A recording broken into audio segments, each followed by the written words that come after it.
വായിച്ച തിരുവെടുത്ത് ഒരിക്കൽ കൂടി വായിച്ച് സഹായിക്കണമെന്ന് കർത്തൃനാമത്തിൽ അപേക്ഷിക്കുന്നു. ഇവരെല്ലാവരും വാഗ്ദത്ത നിവൃത്തി പ്രാപിക്കാതെ ദൂരത്ത് നിന്ന് അത് കണ്ട് അഭിവന്ദിച്ചും ഭൂമിയിൽ തങ്ങൾ അന്യരും പരദേശികളും എന്ന് ഏറ്റുപറഞ്ഞും കൊണ്ട് വിശ്വാസത്തിൽ മരിച്ചു. വൈദിക പിശാചിനോടും കായമോകാദികളോടും പോരടി ചടിമയതിൽ പെട്ടുപോയി ഞാൻ.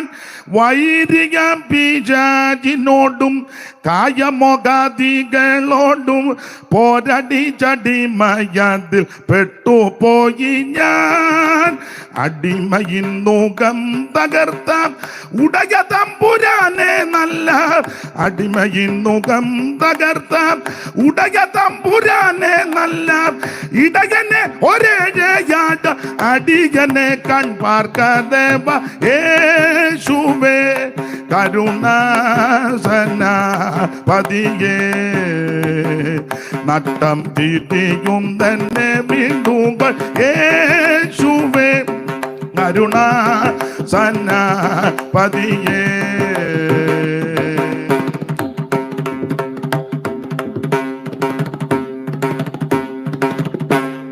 ഭൂതലത്തിൽ നീ ഒഴിച്ച ദാതരമോ കണ്ടതില്ല സകല മണ്ഡലാധിപ. ഭൂതലത്തിൽ നീ ഒഴിച്ച ദാതരമോ കണ്ടതില്ല സകല മണ്ഡലാധിപ. അടിമയിൻ മുഖം തകർത്ത ഉടയ തമ്പുരാനെ നല്ല, അടിമയിൻ മുഖം തകർത്ത ഉടയ തമ്പുരാനെ നല്ല, ഇടയനെ ഒരേഴയാണ്ട അടിയനെ കൺപാർക്കദേവ യേശുവേ കരുണാസന പതിയേ. നട്ടം തീറ്റിയും തന്നെ വീണ്ടുകൾ യേശുവേ കരുണാസന പതിയേ. നട്ടം തീറ്റിക്കും തന്നെ വീണ്ടുകൾ യേശുവേ കരുണാസന പതിയേ. നട്ടം തീറ്റിക്കും തന്നെ വീണ്ടുകൾ യേശുവേ കരുണാസന പതിയേ.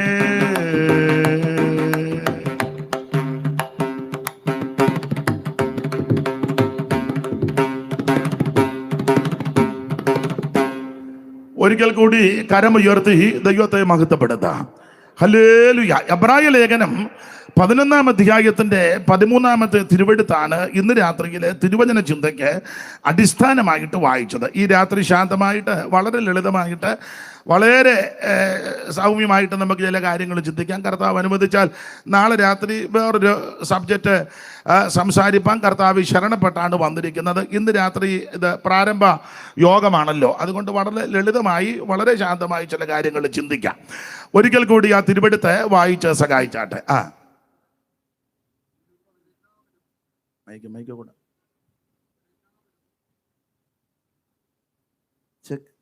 ഇവരെല്ലാവരും വാഗ്ദത്ത നിവൃത്തി പ്രാപിക്കാതെ ദൂരത്ത് നിന്ന് അത് കണ്ടു മതി മതി. അതാ നമ്മുടെ വിഷയം. അതാ ദൂരത്ത് നിന്ന് അത് കണ്ടു. ആര് കണ്ട്? എന്തോ കണ്ടു. അതെല്ലാം അവിടെ എഴുതിയിട്ടുണ്ട്. ആ ഭാഗത്തേക്ക് വരുന്നതിന് മുമ്പ് ഒന്ന് രണ്ട് മുഖവരിയായിട്ട് ചില കാര്യങ്ങൾ പറയുന്നത് ഉചിതമായിരിക്കും. കാരണം ഇത് സുവിശേഷ യോഗമാണല്ലോ. വേദപുസ്തകത്തിലെ പ്രധാനപ്പെട്ട ഒരു പുസ്തകമാണ് എബ്രായ ലേഖനം. ഈ പുസ്തകം ഇത് വളരെ വിശേഷപ്പെട്ടൊരു പുസ്തകമാണ്. ഇതുപോലൊരു പുസ്തകം ഉണ്ടായിട്ടില്ല, ഇനി ഉണ്ടാകുകയില്ല, ഉണ്ടാക്കാനും ഒക്കുകയില്ല. ആർക്കും സന്തോഷമില്ല. അത് ഞാനിപ്പോൾ പറഞ്ഞുകൊണ്ട് ഇതുപോലൊരു പുസ്തകം ഉണ്ടായിട്ടില്ല. ഈ പുസ്തകം അതുപോലെ ശ്രേഷ്ഠമേറിയ പുസ്തകമാണ്. 66 പുസ്തകങ്ങൾ അടങ്ങിയ ശ്രേഷ്ഠമേറിയ പുസ്തകം. ഇതിൻ്റെ പേര് തന്നെ സത്യവേദ പുസ്തകം എന്ന് പറഞ്ഞാൽ ഇതിനകത്തെ കാര്യമെല്ലാം സത്യമാണെന്നായി പറഞ്ഞ് മുഴുവൻ സത്യമാണ്. ആകാശവും ഭൂമിയൊക്കെ മാറിപ്പോകും, ഇതിൻ്റെ വള്ളിക്കും പുള്ളിക്കും മാറ്റം വരികയില്ല. ഈ പുസ്തകം നമ്മുടെ കയ്യിൽ വന്നത് തന്നെ വലിയ മഹാഭാഗ്യമാണ്. ഈ പരുവത്തിന് പുസ്തകം നമ്മുടെ കയ്യിൽ ലഭിക്കാൻ മിഷണറിമാര് ഒത്തിരിയും ബന്ധപ്പെട്ടു. ബെഞ്ചമിൻ ബെയ്ലിയൊക്കെ വളരെ കഷ്ടപ്പെട്ടു. അങ്ങനെ അനേക മിഷണറിമാര് അവരൊക്കെ നന്നായിട്ട് അധ്വാനിച്ചതിൻ്റെ പരിണിത ഫലമാണ് ഈ മഹത്വമുള്ള ഈ ശ്രേഷ്ഠമേറിയ പുസ്തകം നമ്മുടെ കയ്യിൽ ലഭിച്ചത്. ഈ പുസ്തകം എടുത്തുകൊണ്ട് നടക്കുന്നത് തന്നെ ഒരു വലിയ ഭാഗ്യമാണ്. ഇത് ഇങ്ങനെ കൊണ്ട് നടക്കുന്നത് തന്നെ വലിയ മഹാഭാഗ്യം. ഇപ്പം പിന്നെ ഞാൻ എന്നെയും കൂടെ പ്രതിയാക്കി പറയാം, ഉപദേശിമാർക്ക് ഈ പുസ്തകം അങ്ങനെ കൈ കൊണ്ട് നടക്കുന്നതിനോട് ഇപ്പം വലിയ താല്പര്യമില്ല, ഔട്ട് ഓഫ് ഫാഷനായിട്ടിരിക്കുക. അവരുടെ കൈ വേറെ ഒരു കുന്തമുണ്ട്, അതെടുത്ത ശുശ്രൂഷ സമയത്തും തോണ്ടുകയും മാന്തുകയും ചെയ്യുന്നത്. അത് തെറ്റാന്ന് പറയുന്നില്ല, പക്ഷേ ശുശ്രൂഷയ്ക്ക് നിൽക്കുമ്പോൾ ഈ പുസ്തകം എടുത്ത് ഉയർത്തുന്നതും വായിക്കുന്നതും ആ വലിയ ശ്രേഷ്ഠത. ഇതുപോലൊരു പുസ്തകമില്ല പണ്ട്. അപ്പൊ ഇതിങ്ങനെ ഈ മാറോട് ചേർത്ത്, ഞാൻ എപ്പോഴും പറയും, ഇതിങ്ങനെ മാറോട് ചേർത്ത് കൊണ്ട് നടക്കണം ഈ പുസ്തകം. പണ്ട് പള്ളിക്കൂടത്തിൽ പഠിച്ചപ്പോൾ നിങ്ങൾക്കും അറിയാം, നിങ്ങളും പഠിച്ചതാ. പണ്ടൊരാളൊരു പുസ്തകമായിട്ട് പോയത് എങ്ങനെയാന്ന് അത് എഴുതി വെച്ചിട്ടുണ്ട്. നിങ്ങൾ സ്കൂളിൽ പഠിച്ചവർക്കറിയാം. പുസ്തകം ഏതാണെന്നൊന്നും എഴുതിയിട്ടില്ല, കയ്യിൽ പുസ്തകം ഉണ്ടായിരുന്നേ ഉള്ളൂ. അത് അതാ. അപ്പൊ പുള്ളി അങ്ങനെ ആ പുസ്തകം ഏത് പുസ്തകമാണെന്നൊന്നുമില്ല, കയ്യിൽ പുസ്തകം ഉണ്ടാകുന്നേ ഉള്ളൂ. പുസ്തകം കൊണ്ടുപോയ വിധം ഇങ്ങനെ എഴുതിയിട്ടുണ്ട്. മുണ്ടിൽ പൊതിയും മുഖ്യമായ പുസ്തകവും മുണ്ടിൽ പൊതിയും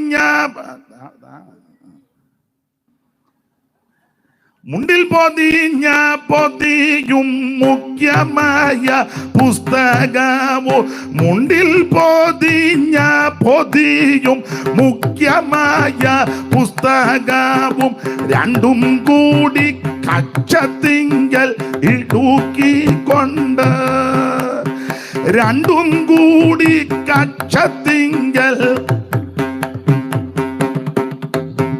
അപ്പം ഏത് പുസ്തകമാണെന്ന് എഴുതിയിട്ടില്ല, പക്ഷേ കൊണ്ടുപോയത് എങ്ങനെയാന്ന് രാമപുരത്ത് വാര്യർ എഴുതി. എന്നാൽ ഈ പുസ്തകം അങ്ങനല്ല കൊണ്ട് നടക്കേണ്ടത്. ഇത് മാറോട് ചേർത്ത് പഠിക്കണം. ഇത് ദൈവത്തിൻ്റെ വചനമാണ്. ഇത് ശുദ്ധി ചെയ്ത നിർമ്മല വചനമാണ് ദൈവവചനം. ആകാശത്തിനും ഭൂമിക്കുമൊക്കെ മാറ്റമുണ്ടാകും, ദൈവത്തിൻ്റെ വചനത്തിന് ഒരു മാറ്റവും വരികയില്ല. ഇതുപോലെ ശ്രേഷ്ഠതയുള്ളൊരു പുസ്തകം വേറെ ഉണ്ടായിട്ടില്ല. ഇത് ദൈവത്തിൻ്റെ വചനമാണ്, അതിവേഗത്തിലോടുന്ന ദൈവവചനം. അല്പബുദ്ധിക്ക് ജ്ഞാനിയാക്കുന്ന തിരുവചനം, അവൻ ഉലയിലൊരുക്കി ശുദ്ധി ചെയ്ത തിരുവചനം, അവൻ നിന്നെ സൗഖ്യമാക്കുന്ന തിരുവചനം. ഇത് തേനിലും തേൻകട്ടയിലും മധുരമുള്ള തിരുവചനം. ഇത് അല്പബുദ്ധിക്ക് ജ്ഞാനിയാക്കുന്ന തിരുവചനം. ഇത് പൊന്നിലും തങ്കത്തിലും ആഗ്രഹിക്കത്തക്കതായ തിരുവചനം. ഇത് കാലിന് ദീപവും പാതയ്ക്ക് പ്രകാശമാകുന്ന തിരുവചനം. ഇത് അതിവേഗത്തിൽ ഓടുന്ന തിരുവചനം. മാത്രമല്ല, യെരമ്യാവ് പറയുക, യഹോവയുടെ വചനം തീ പോലെ പാറകത്തകർക്കുന്ന ചുറ്റിക.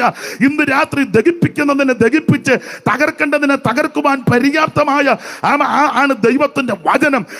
അതിവേഗത്തിലോടുന്ന വചനം. യെശയ്യാ പറയുക, എന്റെ വായിൽ നിന്ന് പുറപ്പെടുന്ന എന്റെ വചനം വെറുതെ എന്റെ അടുക്ക വരത്തില്ല, ഞാൻ അയച്ച കാര്യം സാധിപ്പിക്കും, ഇഷ്ടമുള്ളത് നിവർത്തിക്കും എന്ന് പറഞ്ഞാൽ രോഗശാന്തിയുടെ വചനം വന്ന് രോഗം കൂട്ടിയച്ച് പോരുകല്ല, സൗഖ്യമാക്കി വെച്ച് തിരിച്ചു വരും. ഈ രാത്രി ഈ രോഗപീഠകളിൽ വലയുന്ന ആരെങ്കിലും എന്നെ കേൾക്കുന്നെങ്കിൽ, നീ ഇവിടെ ശാന്തമായിട്ടിരുന്ന് തിരുവചനം കേൾക്കുമ്പോൾ ഈ വചനം കടന്നു വന്ന് അത് അസ്ഥിക്കകത്തോ ധമനിക്കകത്തോ ശിരക്കകത്തോ ഞരമ്പിനകത്തോ രക്തത്തിനകത്തോ മജ്ജയ്ക്കകത്തോ എവിടെ ആയിരുന്നോട്ട് ഇരിക്കുന്ന രോഗാണുക്കളെ ഉരുക്കി മാറ്റി നിന്നെ സൗഖ്യപ്പെടുത്തി ബലപ്പെടുത്തി വിടുവിക്കുവാൻ കഴിവുള്ളത് ആ ദൈവത്തിന്റെ വചനം. Praise the Lord. Praise the Lord. തെന്നിലും മധുരം വേദമല്ലാതിൽ നേതുണ്ടു ജൊൽ തോഴ, നീ സശ്രദ്ധം ഇതിലെ സത്യങ്ങൾ വായിച്ച് ധ്യാനിക്കുകൻ തോഴ, നീ സശ്രദ്ധം ഇതിലെ സത്യങ്ങൾ വായിച്ച് ധ്യാനിക്കുകൻ തോഴ. അപ്പോൾ തേനിലും തെൻകട്ടയിലും മധുരമുള്ള ദൈവവചനം. ആമേൻ. എബ്രായ ലേഖനം 4:12 പിടിക്കുന്ന എല്ലാവർക്കും മനപ്പാടമാ. ദൈവത്തിന്റെ വചനം ഇരുവായ്ത്തലയുള്ള ഏത് വാളിനേക്കാൾ മൂർച്ചയേറിയതും ആത്മാവിനെയും പ്രാണനെയും സന്ധിമജ്ജകളെ വേറെ വിടുവിക്കുമെന്നെ തുളച്ചു ചെല്ലുന്ന ദൈവത്തിന്റെ വചനം. 107 സങ്കീർത്തനത്തിലെ വാക്യം നമുക്ക് മനപ്പാടമാ. അവനവന്റെ വചനമയച്ചവരെ സൗഖ്യമാക്കി, അവരുടെ കുടിയിൽ നിന്ന് അവനവരെ കയറ്റി. ഇന്ന് രാത്രി ഈ വചനം നിന്നെ സൗഖ്യമാക്കുന്ന വചനമാ. നമ്മുടെ കർത്താവ് ഒരിക്കൽ പറഞ്ഞു, ഇപ്പോൾ സംസാരിച്ച വചനം നിമിത്തം നിങ്ങൾ ശുദ്ധിയുള്ളവരാ. ഈ വചനം നിന്നെ ശുദ്ധീകരിക്കുന്ന വചനമാണ്. അങ്ങനെയുള്ള ഈ തിരുവചനം നമ്മുടെ കയ്യിൽ ലഭിച്ചത് തന്നെ വലിയ ഭാഗ്യമാണ്. ഈ വേദപുസ്തകം കിട്ടിയത് കൊണ്ടാ വിവരം ഉണ്ടായത്, ബോധം ഉണ്ടായത്, വകതിരിവുണ്ടായതൊക്കെ ഞാൻ മിക്കയിടത്തും പറയുന്ന കാര്യങ്ങളാണ്. പണ്ട് കാലത്ത് പട്ടിക്ക് വഴിയിൽ കൂടെ നടക്കാൻ മനുഷ്യന് നടക്കാൻ മേല. പട്ടിക്ക് വഴിയിൽ കൂടെ നടക്കാൻ കുരയ്ക്കുകയും ചെയ്യാം, മാലാട്ടുകയും ചെയ്യാം, ഒത്തെങ്കിൽ ആരെങ്കിലും കടിക്കുകയും ചെയ്യാം. പക്ഷേ മനുഷ്യന് വഴിയിൽ കൂടെ നടക്കാൻ മേല. ഇപ്പോഴല്ല, പണ്ട്. മാത്രമല്ല, മാടോട് ചേർത്ത് മനുഷ്യനെയും വെച്ച് കണ്ടവിടുന്ന കാലം ഉണ്ടായിരുന്നു. ആശുപത്രി കയറ്റത്തില്ല എല്ലാവർക്കും. അപ്പോത്തിരിയെ കാണാൻ എല്ലാവർക്കും ഒക്കത്തില്ല. അയിത്തമുള്ള കാലമാണ് അത്. പ്രധാനപ്പെട്ട ആൾക്കാരൊക്കെ ചെന്ന് കണ്ടോണം, അവർ മരുന്ന് കൊടുക്കും, പരിശോധിക്കും. സാധുക്കളെ പരുവക്കേടുകാരി എന്ന അയിത്തമുള്ളവർ അല്ലെങ്കിൽ ദൂരെ മാറി നിൽക്കണം. അപ്പോൾ അവരവിടെ നിന്നിങ്ങനെ നോക്കും. നോക്കിയാൽ എല്ലാവർക്കും ഒരേ മരുന്നായി കൊടുക്കുന്നത്. പണ്ടറിയാലോ, കലക്കി വെച്ചിരിക്കുക, അത് കുപ്പിക്കകത്ത് അങ്ങ് ഒഴിച്ചു കൊടുക്കുക. തള്ളമാരെല്ലാം വലിയ 10 തോടം കൊള്ളുന്ന കുപ്പി, പണ്ട് മണ്ണെണ്ണ മേടിക്കാൻ കുപ്പിയായിട്ട് പോകുമ്പോൾ മരുന്ന് മേടിക്കാൻ സെയിം കുപ്പിയാണ്. അത് അവർ കോരി ഒഴിക്കും. അത് ഇഷ്ടം പോലെ അവിടെ മുതലങ്ങ് തള്ള കുടിക്കുക. ചിലതൊക്കെ രക്ഷപ്പെടും. അപ്പം അങ്ങനത്തെ ഒരു കാലം ഉണ്ടായിരുന്നു. അടുക്കാനൊക്കത്തില്ല. പിന്നെ ഈ പാവത്തുങ്ങൾക്ക് വേണ്ടി ഗവൺമെൻറ് കൊടുക്കുന്ന മരുന്ന് അത് വേറെ വഴി കൂടെ വിറ്റ് അവർ കാശടിക്കും. എവർക്ക് കൊടുക്കുകയില്ല. അപ്പം ഞങ്ങളുടെ ഒരു അപ്പച്ചൻ പണ്ട് ഇത് കണ്ടുകൊണ്ട് പാട്ടെഴുതി. പഴയ പാട്ടാണ്, ഇന്നിപ്പം പാട്ടൊക്കെ പാടും.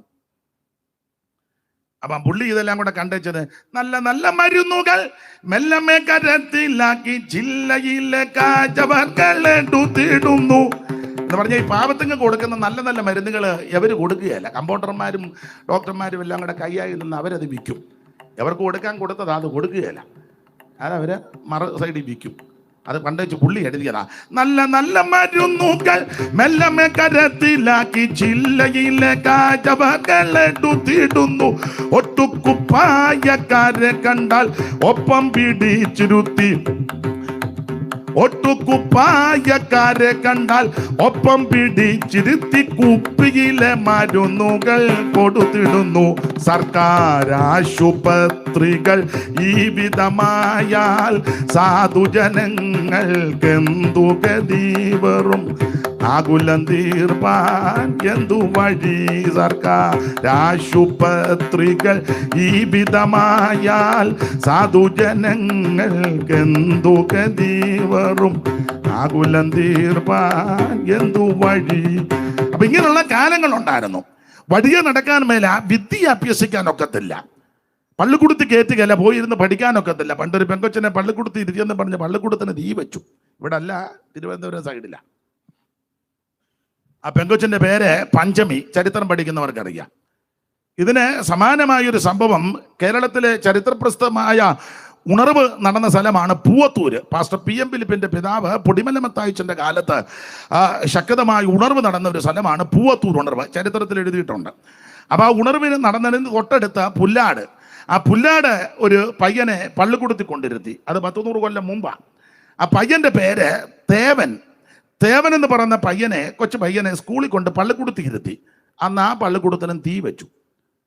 പിന്നെ അന്ന് സരസകവി മൂലൂര് പത്മനാഭ പണിക്കരുള്ള കാലമാണ്. അനേകം ആ പയ്യനെ ചേർത്ത് അക്ഷരമൊക്കെ പഠിപ്പിച്ച് മിടുക്കനാക്കി, ഒത്താശകളെല്ലാം ചെയ്തു. ആ പയ്യൻ പഠിച്ച് മിടുമിടുക്കനായി ശാസ്ത്രി പട്ടമൊക്കെ കിട്ടി. അദ്ദേഹമാണ് പിൽക്കാലത്ത് കേശവശാസ്ത്രി എന്നറിയപ്പെട്ട മഹാനായ മനുഷ്യൻ. അപ്പോൾ ഇങ്ങനെയൊക്കെയുള്ള കാലം ഉണ്ടായിരുന്നു. സാധുക്കൾക്ക് വഴി നടക്കാനൊക്കത്തില്ല, ആഭരണം ധരിക്കാനൊക്കത്തില്ല. അഥവാ ആഭരണം ധരിക്കാൻ പൂതി ഉണ്ടായാൽ കല്ലുകൊണ്ട് വല്ലതും മാല ഉണ്ടാക്കണം. അമ്മമാർക്ക് മാറുമറയ്ക്കാനൊക്കത്തില്ല. ഒത്തിരി കാര്യങ്ങൾ എല്ലാം നിങ്ങൾ ചരിത്രം പഠിക്കുന്നവർക്കും പഠിച്ചവരാ, നിങ്ങൾക്കറിയാം. അപ്പോൾ ഇങ്ങനെയുള്ള ഈ അരാജകത്വത്തിനെല്ലാം മാറ്റം വരുത്തിയത് ഈ സുവിശേഷം വന്നത് കൊണ്ടാണ്. സുവിശേഷം എവിടെ ഉയർത്തപ്പെട്ടിട്ടുണ്ടോ അവിടെ എല്ലാം മാറ്റങ്ങൾ ഉണ്ടായിട്ടുണ്ട്. സുവിശേഷത്തെ കൊണ്ട് മാത്രമേ മാറ്റം സാധ്യമാകൂ. കായബലം കൊണ്ടോ പൊളിറ്റിക്കൽ ബലം കൊണ്ടോ സാമുദായിക ബലം കൊണ്ടോ മറ്റേ സാമ്പത്തിക ഭദ്രത കൊണ്ടൊന്നും മാറ്റം വരുത്തുവാൻ സാധ്യമല്ല. വ്യക്തികൾക്കും സമൂഹത്തിനും കുടുംബത്തിനും മാറ്റം വരുത്തുവാൻ കഴിവുള്ള ഒന്നേ ഉള്ളൂ, അത് സുവിശേഷം. എന്താ സുവിശേഷം? സുവിശേഷം മതം മാറ്റുന്ന മാർഗമല്ല, തത്വസംഹിതകൾ പറഞ്ഞ് അടിച്ചുവിടുന്ന മാർഗമല്ല, ഓളിയമൊക്കെ കൂട്ടി അലമുറയും ബഹളവും വെപ്രാളോ അലർച്ചയോ ഒന്നുമല്ല, ആൾക്കാരെ കൂട്ടുന്ന മാർഗമല്ല. സുവിശേഷം എന്ന് പറഞ്ഞാൽ മതം മാറ്റുകല്ല. സുവിശേഷം ഒരു വ്യക്തിയാ. അത് മറ്റാരുമല്ല, കർത്താവാകുന്ന യേശു ക്രിസ്തു. മനുഷ്യവർഗത്തിന്റെ പാപത്തിന്റെ പരിഹാരത്തിന് സ്വർഗ മഹിമകൾ വെടിഞ്ഞ് ഇഹലോകത്തിലേക്ക് ഇറങ്ങി വന്ന നസറേനാകുന്ന യേശു. ധന്യനായ പൗലോസ് വളരെ സ്പഷ്ടമായി പറഞ്ഞു. നമുക്കറിയാം, പല പലർക്കും അറിയാം. ദാവീദിന്റെ സന്തതിയായി ജനിച്ച് മരിച്ച് അടക്കപ്പെട്ട് ഉയർത്തെഴുന്നേറ്റ യേശു ക്രിസ്തുവിനെ ഓർത്തുകൊള്ളുവീൻ. അതാകുന്നു ഞങ്ങളുടെ സുവിശേഷം. ആ സുവിശേഷം യേശു ക്രിസ്തു. ദൈവത്തിന്റെ മഹത്വം. ഇവിടെ പട്ടിക്കാടും ആൽപ്പാറയിലും വെലങ്ങന്നൂരും കണ്ണാറയിലും കൂട്ടാലയിലും ഉള്ളവരോട് ഇതൊന്നും പറയണ്ട, നിങ്ങൾക്കെല്ലാം അറിയാം. നിങ്ങളിത് പറഞ്ഞ് പണം വന്നതാ. പിന്നെ ഇപ്പം നിങ്ങൾ വന്നിരിക്കുന്നത് ഞാൻ പറയുന്നത് ഒക്കുന്നുണ്ടോ നോക്കിയിരിക്കുക. പുള്ളി പറയുന്നത് ഒക്കുന്നുണ്ടോ, തെറ്റുന്നുണ്ടോ, പോയിന്റ് വല്ലതും വിട്ടുപോകുന്നുണ്ടോ, ഞങ്ങൾ പറയും പോലെ ആന്നോ പറയുന്നത്, അത് നിങ്ങളുടെ ഇരിപ്പ് കാണുമ്പോൾ എനിക്കറിയാം. എന്നാലും നിങ്ങൾ വന്നിരിക്കുന്നല്ലോ, നന്ദി. ഇത് അറിയാത്തവർക്ക് വേണ്ടിയാണ് ഞാനിപ്പോൾ പറയുന്നത്. ഓൺലൈനിലും മറ്റു സ്ഥലങ്ങളിൽ ഇതൊന്നും അറിയാത്ത ആൾക്കാർ കാണും, അവരുടെ അറിവിനായി പറയുന്നത്. സുവിശേഷം യേശു ക്രിസ്തു. സ്തോത്രം. നല്ല വാർത്തയാണ് ഇത്. ഈ വാർത്ത എവിടെയും പറയാൻ കൊള്ളാം, ആരോടും പറയാൻ കൊള്ളാം. അതാണ് നല്ല വാർത്ത, ആ സദ്വർത്തമാനം, സുവിശേഷം യേശു ക്രിസ്തു. ആട്ടെ, ഞാൻ സമയത്തെ ഭയപ്പെടുന്നത് കൊണ്ട് അധികം വിവരിക്കുന്നില്ല. ദൈവം അനുവദിച്ചാൽ നാളെ ഇച്ചിരി നേരത്തെ സമയം തരികയാണെങ്കിൽ ഇച്ചിരി നേരത്തെ കാര്യവും പറയാം, നേരത്തെ എനിക്കും പോവുകയും ചെയ്യാം. അപ്പം അങ്ങനെ ദൈവം അതിന് കരുണ ചെയ്യട്ടെന്ന് ആശിക്കുന്നു. കർത്താവിന് മഹത്വം. അപ്പോൾ അങ്ങനെയുള്ള ഈ സുവിശേഷം, ആ സുവിശേഷത്താൽ ആമനെ ആകൃഷ്ടരായ ശ്ലീഹന്മാരുടെ പ്രവർത്തികൾ, അതാണ് അപ്പോസ്തല പ്രവൃത്തി. ആ ശ്ലീഹന്മാരാൽ ആത്മനിയോഗത്താൽ എഴുതപ്പെട്ട ലേഖന പരമ്പരകൾ, അതാണ് റോമാലേഖനം മുതൽ യൂദയുടെ ലേഖനം വരെ 21 ലേഖനം. ആ ലേഖനങ്ങളിൽ വളരെ ഈടുറ്റൊരു ലേഖനമാണ് എബ്രായ ലേഖനം. എന്താ എബ്രായ ഈ ലേഖനത്തിന്റെ വിശേഷത? ഒത്തിരിയുണ്ട്. കമ്പിവാചകം പോലെ പറയാൻ നിങ്ങൾക്ക് അറിവുള്ള കാര്യമായെങ്കിലും ഓർപ്പിക്കുന്നതേ ഉള്ളൂ. എബ്രായ ലേഖനങ്ങളുടെ കൂട്ടത്തിൽ ഈടുറ്റ ലേഖനമാണ്. പൗലോസിന്റെ 3 ലേഖനങ്ങൾ തർജ്ജമ ലേഖനങ്ങളാണ്. ഗലാത്യ ലേഖനം, എബ്രായ ലേഖനം, കൊരിന്ത് ലേഖനം. ഈ 3 ലേഖനം തർജ്ജമ ലേഖനങ്ങളാകാൻ 3 പെശകിനെതിരെയുള്ള ലേഖനങ്ങളാണ്. ഉപദേശ പെശക്, ജീവിത പെശക്, വിശ്വാസ പെശക്. ഈ 3 പെശകെ കറക്റ്റ് ചെയ്യാൻ എഴുതിയ ലേഖനമാണ് 3 ലേഖനം. അതിൽ എബ്രായ ലേഖനത്തിന്റെ വിശേഷത, വിശ്വാസത്തിൽ പെശക് സംഭവിച്ച എബ്രായ ക്രിസ്ത്യാനികളെ ശരിയായ വിശ്വാസത്തിൽ അടിയുറച്ചവരെ നിലനിൽക്കുവാനും കർത്താവിന്റെ വരവിനായി ഒരുങ്ങുവാനും ആമേൻ സ്തോത്രം ദൈവ ശില്പിയായി നിർമ്മിച്ചതും അടിസ്ഥാനമുള്ള നഗരത്തിലെത്തുവാനുള്ള ആശയത്തോടെ എഴുതിയ ലേഖനമാണ് എബ്രായ ലേഖനം. ഇത് പൗലോസ് എഴുതിയത് അല്ലെന്ന് വാദിക്കുന്ന ശഠിക്കുന്ന ചിലരുണ്ട്. മറ്റു ചിലർ എഴുതിയെന്നും അപ്പൊല്ലോസ് എഴുതിയെന്നും അക്കിലാവും പ്രിസ്കില്ലയും കൂടെ ചേർന്നെന്നും ബർന്നബാസാണ് എഴുതിയെന്നും മറ്റ് സഭാപിതാക്കന്മാരാണ് എഴുതിയത് എന്നൊക്കെ വാദിക്കുന്നവരുണ്ട്. നമുക്കിപ്പം വാദിക്കാനും തർക്കിക്കാനും നേരമില്ല. എബ്രായ ലേഖനം പൗലോസ് തന്നെ എഴുതിയതാണ്. പൗലോസിനാൽ എഴുതപ്പെട്ട ലേഖനമാണ്. കാരണം ഇതിലെ അധ്യായത്തിന്റെ ഘടനകൾ, പദങ്ങൾ, പദാനുപദങ്ങൾ മാത്രമല്ല, ഇതിലെ ന്യായപ്രമാണ പുസ്തകത്തിലെ പ്രവചന വാക്യ സൂക്തങ്ങൾ എടുത്ത് അത് ചേർത്ത് കോർത്ത് ഇണക്കി വളരെ ക്രമീകൃതമായി ഒരു നൂലിൽ മുത്ത് കോർക്കുന്നത് പോലെ, നല്ല മാല കെട്ടിയെടുക്കുന്നത് പോലെ ന്യായപ്രമാണ പുസ്തകത്തിലെ വാക്യങ്ങളെല്ലാം കൂടെ ചേർത്ത് കോർത്ത് ഇണക്കി ക്രമീകൃതമായ നിലയിൽ ഈ പുസ്തകത്തെ ചേർത്ത് ചെലുത്തി ക്രമപ്പെടുത്തിയിരിക്കുന്നത് കൊണ്ട് ഇത് ന്യായപ്രമാണത്തെ പറ്റി പാണ്ഡിത്യമില്ല ഒരുവൻ എഴുതുവാൻ അസാധ്യമാണ്. അങ്ങനെയെങ്കിൽ നിങ്ങൾക്കറിയാം, ഹില്ലേലിന്റെ കൊച്ചുമകനാകുന്ന ഗമാലിയലിന്റെ പാഠപടത്തിൽ ഇരുന്ന് ന്യായപ്രമാണത്തിന്റെ എല്ലാ കാര്യങ്ങളും വളരെ സസൂക്ഷ്മം പഠിച്ച ധന്യനായ പൗലോസിനാൽ എഴുതപ്പെട്ട ഈടുറ്റ ലേഖനമാണ് എബ്രായ ലേഖനം. അതെ, എബ്രായ ലേഖനത്തിലെ പ്രതിപാദ്യ വിഷയം നിങ്ങൾക്കറിയാം, ഏറെ നല്ലത്. ഇതിലെ പ്രതിപാദ്യ പുരുഷൻ എല്ലാവരിലും ശ്രേഷ്ഠനാകുന്ന യേശു ക്രിസ്തു. ഇന്ന് രാത്രി ഓർപ്പിക്കട്ടെ, എല്ലാവരിലും ശ്രേഷ്ഠനായ ഒരുവനേ ഉള്ളൂ, നസറയനാകുന്ന യേശു ക്രിസ്തു. ഓരോ അധ്യായത്തിലും പൗലോസ് ക്രിസ്തുവിന്റെ മഹിമ, ശ്രേഷ്ഠത വെളിപ്പെടുത്തിയിട്ടുണ്ട്. നിങ്ങൾക്കറിയാം, ഓരോ അധ്യായത്തിലും യേശു ശ്രേഷ്ഠനാന്ന് വെളിപ്പെടുത്തുകയാ. അവിടുന്ന് ദൂതന്മാരെക്കാൾ ശ്രേഷ്ഠൻ. കോടി ദൂതന്മാരെ ആമേൻ ദൈവം സൃഷ്ടിച്ചു, നിർമ്മിച്ചു. ദൈവത്തിന്റെ മഹത്വം, ദൈവത്തിന്റെ രഥങ്ങൾ 1000 കോടി എന്ന തിരുവചനം പഠിപ്പിക്കുന്നത്. എഹെസ്കേൽ പ്രവചനം 28-ാം അധ്യായത്തിന്റെ താഴോട്ടുള്ള തിരുവെടുത്ത് 16 മുതലുള്ള തിരുവെടുത്തുകൾ വായിക്കുമ്പോൾ നവരക്തങ്ങളാൽ മുതലായ, അപ്പൊ 9 മാത്രമല്ല, പിന്നെ മുതലായ, ഇതുകൊണ്ടെല്ലാം നിർമ്മിച്ച ജ്ഞാനസമ്പൂർണരായ, സൗന്ദര്യ സമ്പൂർണനാകുന്ന ശക്തിയുള്ള ദൈവദൂതന്മാർ, ആ ദൂതന്മാരെക്കാൾ ശ്രേഷ്ഠനാണ് യേശു ക്രിസ്തു. Praise the Lord. ഓരോ അധ്യായത്തിൽ യേശു ശ്രേഷ്ഠൻ എന്ന് തെളിയിച്ചു. അവിടുന്ന് ദൂതന്മാരെക്കാൾ ശ്രേഷ്ഠൻ, യേശു ക്രിസ്തു അപ്പോസ്തലന്മാരെക്കാൾ ശ്രേഷ്ഠൻ, യേശു ക്രിസ്തു മോശയേക്കാൾ ശ്രേഷ്ഠൻ, യേശു ക്രിസ്തു യോശുവയേക്കാൾ ശ്രേഷ്ഠൻ, യേശു ക്രിസ്തു ഹാബേലിനേക്കാൾ ശ്രേഷ്ഠൻ, യേശു ക്രിസ്തു പുരോഹിതന്മാരെക്കാൾ ശ്രേഷ്ഠൻ, യേശു ക്രിസ്തു മൽക്കിസദേക്കിനേക്കാൾ ശ്രേഷ്ഠൻ, യേശു ക്രിസ്തു ദൈവാലയത്തേക്കാൾ ശ്രേഷ്ഠൻ, യേശു ക്രിസ്തു യാഗവസ്തുക്കളേക്കാൾ, യാഗങ്ങളേക്കാൾ ശ്രേഷ്ഠൻ, യേശു ക്രിസ്തു സ്വർഗത്തേക്കാൾ ശ്രേഷ്ഠൻ. ഇന്ന് രാത്രി ശ്രേഷ്ഠനായ ഉന്നതനായ മഹിമയുള്ള മഹത്വമുള്ള ഒരുവനേ ഉള്ളൂ. അത് നസറയനാകുന്ന യേശു ക്രിസ്തു. മൽക്കീസേദെക്കിനെ പറ്റി പറഞ്ഞു വന്ന കൂട്ടത്തിൽ പൗലോസ് എടുത്ത് പറയുക, ഇവൻ എത്ര മകാനെന്ന് നോക്ക്, അവൻ സ്തോത്രം എത്ര ശ്രേഷ്ഠനെന്ന് നോക്ക്. നിർദോഷൻ, നിർമ്മലൻ, പവിത്രൻ, പാപികളോട് വേർപെട്ടവൻ, സ്വർഗത്തെക്കാൾ വലിയവൻ. ഇന്ന് രാത്രി മയുവനായ മഹത്വമുള്ള തേജസ്സുള്ള മഹിമയുള്ള നസറായൻ ഇന്ന് രാത്രി നമ്മുടെ നടുവിൽ വന്നിട്ടുണ്ട്. തിരുവചനം പഠിപ്പിക്കുന്നത് പോലെ മാറത്ത് പൊൻകച്ചകെട്ടവനായി, ചുട്ടുപടിപ്പിച്ച് വെള്ളോടിന് സദൃശമുള്ള പാദമുള്ളവനായി, 7 നക്ഷത്രം വലങ്കിൽ പിടിച്ച് നിലവിളക്കയുടെ നടുവിൽ നിലയങ്ക് ധരിച്ച് നടകൊള്ളുന്ന നസറായൻ ഇന്ന് രാത്രി നമ്മുടെ നടുവിൽ വന്നിട്ടുണ്ട്. ഇവൻ എത്ര ശ്രേഷ്ഠനെന്ന് നോക്ക്, ഇവൻ എത്ര മഹാനെന്ന് നോക്ക്. നോക്കാൻ കൊള്ളാവുന്നവനായ യേശു, കാണാൻ കൊള്ളാവുന്നവനായ യേശു.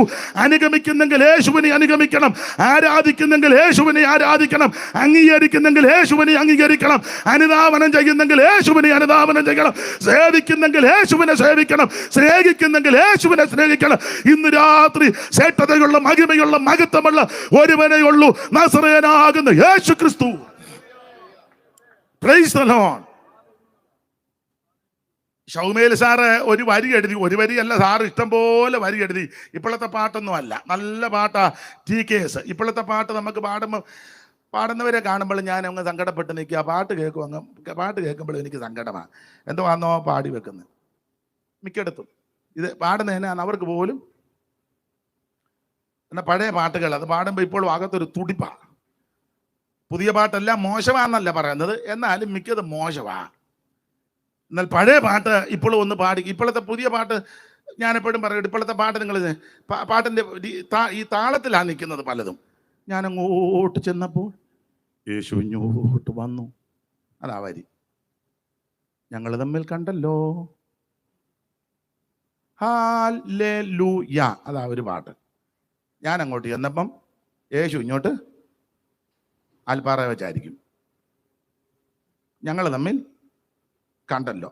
കുഴപ്പമല്ല, നല്ലതായ. എന്നാലും ഈ പാട്ട് കുറച്ചുകൂടെ മെച്ചപ്പെടണമെങ്കിൽ അതിനെപ്പറ്റി അറിവുള്ളവർ പറയുന്നത് സംഗീതവും സാഹിത്യവും കൂടെ ഒന്നിച്ച് സമ്മേളിക്കുമ്പോൾ അത് സുഖപ്രദമാണ്.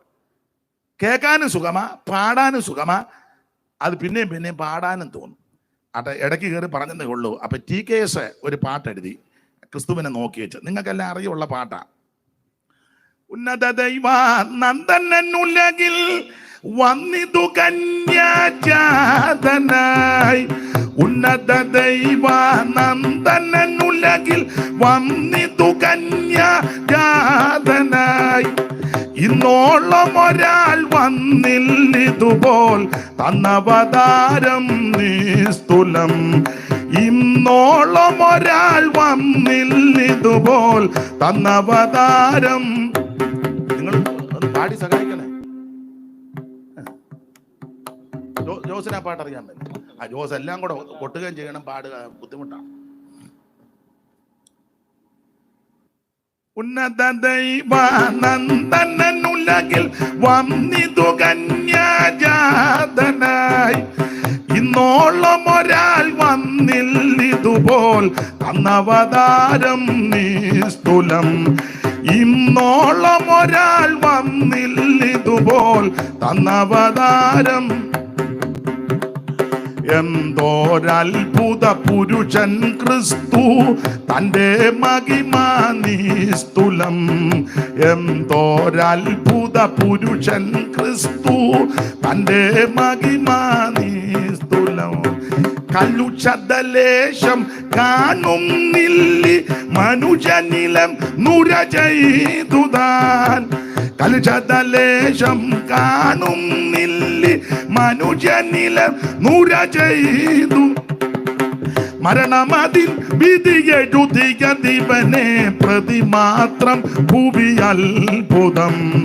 മരണമതിൻ വിധിയെഴുതിയ ദിവനെ പ്രതിമാത്രം ഭൂവി അത്ഭുതം. എന്തോരത്ഭുത പുരുഷൻ ക്രിസ്തു, തൻ്റെ മഹിമ നിസ്തുലം. എന്തോരത്ഭുത പുരുഷൻ.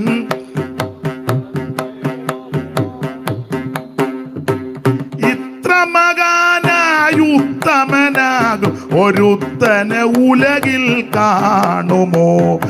ഇത്ര മകാനായുത്തമനാകും സമനായി ഉത്തമനാകും ഒരുത്തനെ ഉലകിൽ കാണുമോ? എന്തോരത്ഭുത പുരുഷൻ ക്രിസ്തു, തന്റെ മഹിമാനിസ്തുലം. എന്തോരത്ഭുത പുരുഷൻ ക്രിസ്തു, തന്റെ മഹിമാനിസ്തുലം. അപ്പോൾ ശ്രേഷ്ഠനാകുന്ന, യോഗ്യനാകുന്ന, ഉന്നതനാകുന്ന, മഹിമയുള്ള, മഹത്വമുള്ളവനാ ക്രിസ്തു. അവിടുന്ന് പാപം ചെയ്യാത്തവൻ, പാപമേശാത്തവൻ, പാപം തീണ്ടാത്തവൻ, പാപമറിയാത്തവൻ, പാപമില്ലാത്ത പരമവിശുദ്ധനാ ക്രിസ്തു. Praise the Lord. ഇവൻ എത്ര മഹാനെന്ന് നോക്ക്. അപ്പോൾ എബ്രായ ലേഖനത്തിലെ പ്രതിപാദ്യ വിഷയം ഏറെ നല്ലത്. പ്രതിപാദ്യ പുരുഷൻ കർത്താവാകുന്ന യേശു ക്രിസ്തു. അതാണ് ഓരോ അധ്യായത്തിലും രേഖപ്പെടുത്തിയിരിക്കുന്നത്. കർത്താവിന് മഹത്വം. എബ്രായ വിശ്വാസികളെ പറ്റി പഠിക്കുമ്പോൾ നിങ്ങൾക്കറിയാം, ഇവരിൽ സിംഹഭാഗം ആൾക്കാരും യഹൂദ മതത്തിൽ നിന്ന് ഈ നസ്രായ മാർഗത്തിലേക്ക് വന്നവരാ. യഹൂദ മത ആചാര അനുഷ്ഠാനങ്ങൾ വിട്ട് ഇവര് ഈ മാർഗത്തിലേക്ക് വന്നു, യേശുവിൻ്റെ പിറകെ വന്നു. നമുക്കറിയാം, യഹൂദന് വിശേഷതകൾ പലതുണ്ട്. യഹൂദ ജാതി ദൈവത്തിൻ്റെ പ്രത്യേക ജാതിയാ. അബ്രഹാം എന്ന വ്യക്തിയിൽ നിന്നാണ് ഈ ജാതി, ഈ വംശം, ഈ ജനനദികൾ ആരംഭിക്കുന്നത്. അബ്രഹാമിൽ നിന്ന് നിങ്ങൾക്കറിയാം ഇസഹാക്ക്, ഇസഹാക്കിൽ നിന്ന് യാക്കോബ്, യാക്കോബിൽ നിന്ന് 12 ഗോത്ര പിതാക്കന്മാർ. അവരിൽ നിന്നാണ് ഈ ജാതി, ഈ വംശം, ഈ സമൂഹം വർദ്ധിച്ചു വരുന്നത്. ഇതുപോലെ ശ്രേഷ്ഠ ജാതി ഏതുള്ളൂ എന്നാണ് ആവർത്തന പുസ്തകത്തിലും പുറപ്പാടിലുമൊക്കെ എടുത്തിവരെ പറ്റി പരാമർശിച്ചിരിക്കുന്നത്. ഇതുപോലെ ശ്രേഷ്ഠ ജാതി. ഇവർക്ക് ഒത്തിരി ഗുണഗണങ്ങളുണ്ട്. യഹൂദനെ എവിടെ വെച്ച് കണ്ടാലും അറിയാം. അവൻ്റെ നടപ്പും എടുപ്പും ഉടുപ്പും പോക്കും വരവും സംസാരവും ശൈലിയും പ്രകൃതിയും പ്രകൃതവും എല്ലാം ഏത് ആൾക്കൂട്ടത്തിൽ വെച്ച് കണ്ടാലും യഹൂദനെ അറിയാം. ഇപ്പം പണ്ടൊക്കെ നമ്മളെ പെന്തിക്കോസുകാരെ എവിടെ വെച്ച് കണ്ടാലും അറിയാം. ഇപ്പം അങ്ങനെ ഇപ്പം അറിയത്തില്ല. കാരണം പണ്ട് രണ്ട് പെന്തിക്കോസുകാർ കണ്ട ആ റോഡിന് അപ്പുറം ഒരു പെന്തിക്കോസുകാരൻ, ഇപ്പുറം ഒരു പെന്തിക്കോസുകാരൻ. അപ്പൊ കണ്ടവണ് ലൂയ അപ്പുറം ഇപ്പുറം നിന്ന്. ഇന്നിപ്പോൾ അങ്ങനെ ഒന്നുമില്ല. ഇപ്പം എല്ലാം കൂടെ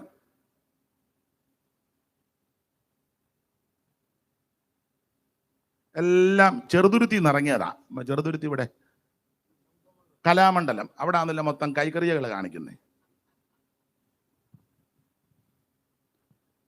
മിണ്ടുകയല്ല. എന്തിന്? റോഡിനക്കരെ ഒരു സഭയിരിക്കുന്നവർ തമ്മിൽ മിണ്ടുന്നില്ലല്ലോ, പിന്നെ ആ റോഡിനക്കരയ്ക്കരി. അപ്പൊ പണ്ട് 2 പേര് തമ്മിൽ കണ്ട അല്ലേ ലൂയ എന്നൊക്കെ പറയും. ഇപ്പം അറിയത്തില്ല, കൂട്ടിയിടിച്ചാൽ പോലും അറിയല്ല. പിന്നെ ചിലത് ഇങ്ങോട്ടിരിക്കുമ്പോൾ സ്തോത്രം, വിശ്വാസത്തില്ല അല്ലയോ, പിന്നെ മിണ്ടുകയല്ല, അതിൽ അങ്ങ് പോവുക. എന്നാൽ അന്നപ്പെട്ട ഒരു ദൈവ പൈതലിന്, അതുപോലെ രക്ഷിക്കപ്പെട്ട ഒരു ദൈവപൈതലിനെ കാണുമ്പോൾ അകത്ത് തുടിപ്പുണ്ടാകും. അത് സഭ നോക്കിയോ ബോർഡ് നോക്കിയോ സംഘടന നോക്കിയോ അല്ല. നീ ശരിക്കും രക്ഷിക്കപ്പെട്ട വ്യക്തിയാണെങ്കിൽ ഒരു ദൈവപൈതലിനെ കാണുമ്പോൾ നിനക്ക് സന്തോഷമുണ്ടാകും. ആ സന്തോഷം വരുന്നില്ലെങ്കിൽ എന്തോ പാകപ്പെടയുണ്ടെന്നുള്ളതാണ് അതിൻ്റെ അർത്ഥം. എന്തായാലും ഒരു കാര്യം പറയാം, ഇവര് ശ്രേഷ്ഠതയുള്ള ജാതിയാ യഹൂദൻ. യഹൂദന്റെ വിശേഷത നിങ്ങൾക്കറിയാം. ഒരു വാക്യം വായിച്ചോ, ഒത്തിരി ഉണ്ട്. ഇപ്പോൾ ഒരു വാക്യം വായിച്ചാൽ മതി. റോമാലേഖനം 9:3 വായിച്ച് യഹൂദന്റെ വിശേഷതകൾ, അവരുടെ ശ്രേഷ്ഠതകൾ, അവിടെ ചില കാര്യങ്ങൾ രേഖപ്പെടുത്തി വായിച്ച്. റോമാലേഖനം 9:3.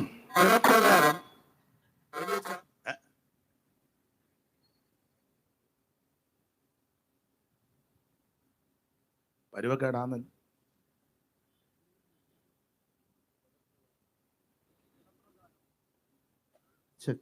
ജഡപ്രകാരം എന്റെ ചാർച്ചക്കാരായ എന്റെ സഹോദരന്മാർക്ക് വേണ്ടി ഞാൻ തന്നെ ക്രിസ്തുവിനോട് വേർപെട്ട് ശാപഗ്രസ്തനാകുവാൻ ഞാൻ ആഗ്രഹിക്കുമായി. അടുത്ത വാക്യം, അവർ ഇസ്രായേലിയർ. അപ്പൊ ഇവരെ പറ്റി പറയാം. അവര് ഇസ്രായേലിയർ, യഹൂദനെ പറ്റിയാ. അവര് ഇസ്രായേലിയർ പുത്രത്വവും തേജസ്സും നിയമങ്ങളും ന്യായപ്രമാണങ്ങളും ആരാധനയും വാഗ്ദത്തങ്ങളും അവർക്ക് വേണ്ടി മാത്രമുള്ളതാ. അപ്പൊ പുത്രത്വവും ന്യായപ്രമാണവും നിയമങ്ങളും ആരാധനയും വാഗ്ദത്തങ്ങളെല്ലാം അവർക്ക് വേണ്ടി മാത്രമുള്ളതാ. നമുക്കിതില്ലായിരുന്നു. അതിന്റെ കാരണം പറയാം. നമ്മള് ന്യായപ്രമാണം വെച്ച് നോക്കുമ്പോൾ നമ്മൾ ശത്രുക്കളാ. യഹൂദനെ ന്യായപ്രമാണം വെച്ച് നമ്മൾ നോക്കുമ്പോൾ നമ്മളല്ല ശത്രുക്കളാ. അവരാണ് ദൈവത്തിൻ്റെ അടുത്ത ആൾക്കാർ. അപ്പൊ ഈ വാഗ്ദത്തങ്ങളും അനുഗ്രഹങ്ങളും ന്യായപ്രമാണവും ആരാധനയെല്ലാം അവത്തുങ്ങൾക്കാ. നമുക്ക് മുഴുവൻ ശാപവും പ്രാക്കുക. ന്യായപ്രമാണം ഈ യഹൂദനെ നോക്കി അങ്ങ് അനുഗ്രഹിക്കും. യഹൂദനെ നോക്കി ന്യായപ്രമാണം അങ്ങ് അനുഗ്രഹിക്കുക. യഹൂദനോട് പറയും, ന്യായപ്രമാണം വന്നിച്ച് പറയും, പട്ടണത്തിൽ നിന്നെ അനുഗ്രഹിക്കും, വയലിൽ നിന്നെ അനുഗ്രഹിക്കും, നിന്റെ മാവ് കുഴയ്ക്കുന്ന തൊട്ടിയും കൊട്ടയും മട്ടിയെല്ലാം ദൈവം അനുഗ്രഹിക്കും, നിന്റെ കന്നുകാലികളുടെ പേറും ആടുകളുടെ പേറും പുറപ്പുമെല്ലാം അനുഗ്രഹിക്കും, നിന്റെ ഗർഭഫലം അനുഗ്രഹിക്കപ്പെടും, നിന്റെ സന്തതിയെ അനുഗ്രഹിക്കും. ശത്രു ഒരു വഴി കടന്നു വരും, 7 വഴി എതറിപ്പോകും. തേനീച്ച പോലെ വരുന്ന അയിരിയെ മുൾത്തി പോലെ കെടുത്തിക്കളയും. അകത്ത് വരുമ്പോൾ നീ അനുഗ്രഹിക്കപ്പെടും, പുറത്തു പോകുമ്പോൾ നീ അനുഗ്രഹിക്കപ്പെടും. ഇതാണ് യഹൂദനെ നോക്കി പറയുന്നത്. നമ്മളെ നോക്കി പറയുന്നതോ നേരെ തിരിച്ചാ. നിന്റെ പട്ടണത്തിൽ നീ ശപിക്കപ്പെടും, നീ കുടുംബത്തിന് തിരിച്ചു വരാനൊക്കെ എന്ന് തോന്നുന്നില്ല. നമ്മളെ നോക്കി അതാ പറയുന്നത്. നിന്റെ കുഞ്ഞുങ്ങളെല്ലാം കാലാപ്പുറ തല്ലിപ്പോകും, ഒരെണ്ണം പോലും ഗുണം വരികയല്ല. ഇതാ നമുക്ക് തന്നിരിക്കുന്നത്. നീ പെരയ്ക്കകത്ത് വരുമ്പോഴും നിലവിളി, മുറവിളി, അയ്യംവിളി ആയിരിക്കും. നീ വെളിയിലിറങ്ങിയാലും നിന്നെ ആരെങ്കിലും തല്ലും. നിന്റെ പാടത്തെല്ലാം മുഞ്ഞ വീണ് പോകും. ഒരു കുരു നെല്ല് പോലും എടുക്കാൻ നിനക്ക് ഇടയുണ്ടാകുകയില്ല. ഇതൊക്കെ ശപിക്കുക നിന്ന്. നിന്റെ തൊട്ടിക്കകത്ത് വെള്ളവും കാണുകയില്ല, കൊട്ടയ്ക്കകത്ത് അപ്പവും കാണുകയില്ല, മട്ടിക്കകത്തും കാണുകയില്ല, കലത്തിൽ മാവും കാണുകയില്ല, നിന്റെ ഭരണിക്കകത്ത് എണ്ണയും നീ മുടിഞ്ഞ് മുണ്ടക്കോല് തല്ലും. ഇതാ ശാപമാണ്. ഇത് യഹൂദന് ഇത് അനുഗ്രഹം അങ്ങോട്ട് കൊടുക്കുമ്പോൾ നേരെ തിരിഞ്ഞ് നമുക്ക് ശാപമായി പറയുന്നത് മുഴുവൻ. എന്നാൽ ആ ശാപങ്ങളെ അവൻ അനുഗ്രഹമാക്കി തീർത്തതാണ് കാൽവറിയിൽ വെച്ച്. ആ ന്യായപ്രമാണം എന്ന ശത്രുത്വം യേശുക്രിസ്തുവിന്റെ കാൽവറിയിലെ ദിവ്യ മരണത്താൽ ആ ശത്രുത്വം മാറ്റി നമ്മളെ പുത്രരാക്കി തീർത്തു. അതൊക്കെ ഓർത്താൽ ഇങ്ങനെ കയ്യും കെട്ടി ആള് കളിച്ച് വായും പൂട്ടിയിരിക്കാൻ ഒക്കുമെന്ന് എനിക്ക് തോന്നുന്നില്ല. പിന്നെ എന്നാലും ഈ മഞ്ഞും പിടിച്ച് വന്നിരിക്കുന്നല്ലോ, അത് തന്നെ വലിയ കാര്യം. പണ്ടൊരു തമിഴ് സഹോദരൻ പറഞ്ഞു, എന്നെ അപ്പം നനച്ച ആ പുലിയെ പിടിക്കും, ഉയര് പോയാലും നനയ്ക്ക മാട്ടെ. എൻ്റെ അപ്പം വിചാരിച്ച പുലിയെ പിടിക്കും, പക്ഷെ ജീവൻ പോയാലും അപ്പൻ വിചാരിക്കത്തില്ല. ഇതൊക്കെ ഓർത്താൽ നിങ്ങൾ എഴുന്നേറ്റ് നിന്ന് നൃത്തം ചെയ്യണം, പക്ഷേ നിങ്ങൾ ഓർക്കുന്നില്ല. അതാണ് അതിലെ വിഷയം.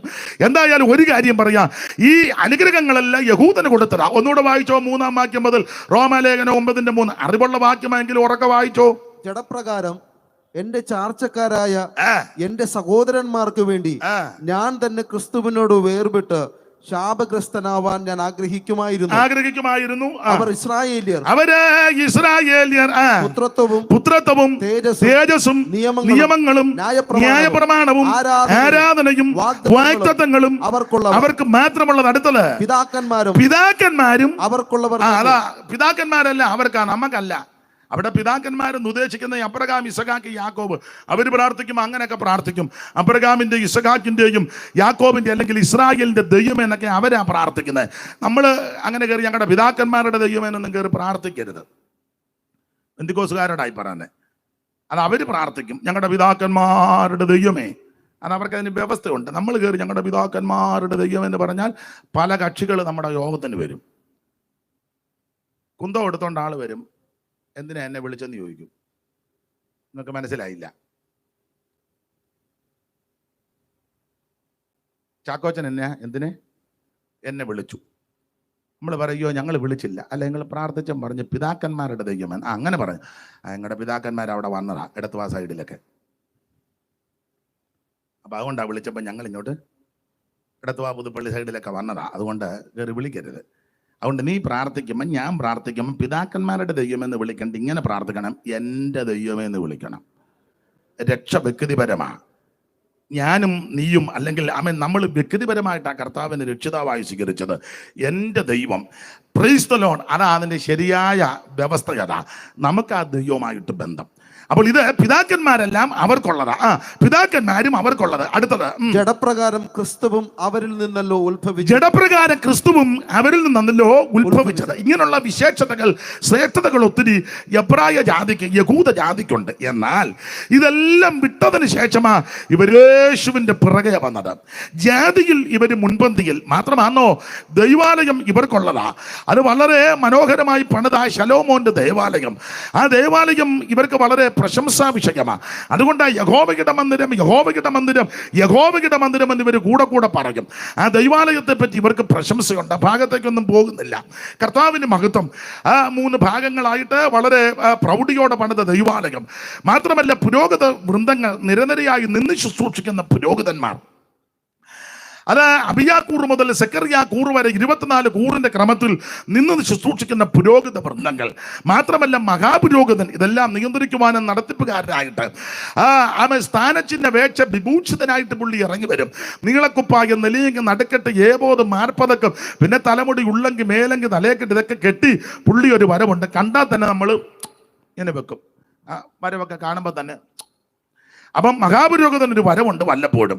മാത്രമല്ല യെരൂശലേം പള്ളി, ഇതിനകത്തെ ഉപകരണങ്ങൾ മിക്കതും പൊന്നുകൊണ്ടും തങ്കം കൊണ്ടും തീർത്തതും പൊന്നിനാൽ പുതിയപ്പെട്ടതും തങ്കത്താൽ നിർമ്മിക്കപ്പെട്ടതുമായ ഉപകരണങ്ങൾ, മാത്രമല്ല കോടിക്കണക്കിന് വിലമതിക്കുന്ന സ്ഥാപന ജംഗമ വസ്തുക്കൾ പള്ളിയിലും പള്ളിക്കകത്തും. പിന്നെ അതിന്റെ ചുറ്റുപാടുകൾ എന്നിവ ജാതികൾ ശ്രേഷ്ഠത, ഇങ്ങനെയൊക്കെ ഒത്തിരി ഒത്തിരി ഒത്തിരി വിശേഷതയുണ്ട്. എൻ്റെ ഭാഷ പറഞ്ഞാൽ നല്ല ഒന്നാം തരം സെമിത്തേരി, അത് കണ്ടാൽ തന്നെ ചാകാൻ തോന്നും.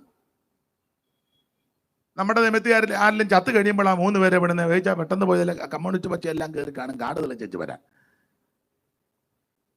സ്തോത്രം.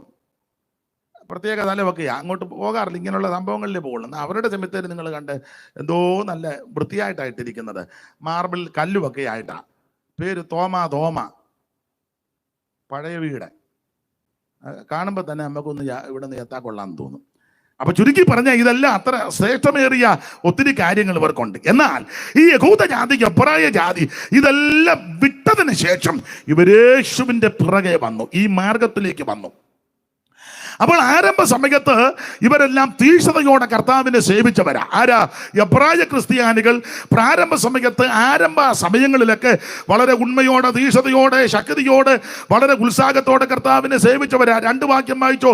ആരംഭത്തിൽ ഇവരുടെ തീക്ഷ്ണത 10-ാം അധ്യായത്തിന്റെ 32-ാമത്തെ വാക്യവും 6-ാം അധ്യായത്തിന്റെ 9 മുതലുള്ള തിരുവെടുത്ത് വന്ന് വായിച്ചേ. 10-ന്റെ 32 ആദ്യം വായിക്കാം.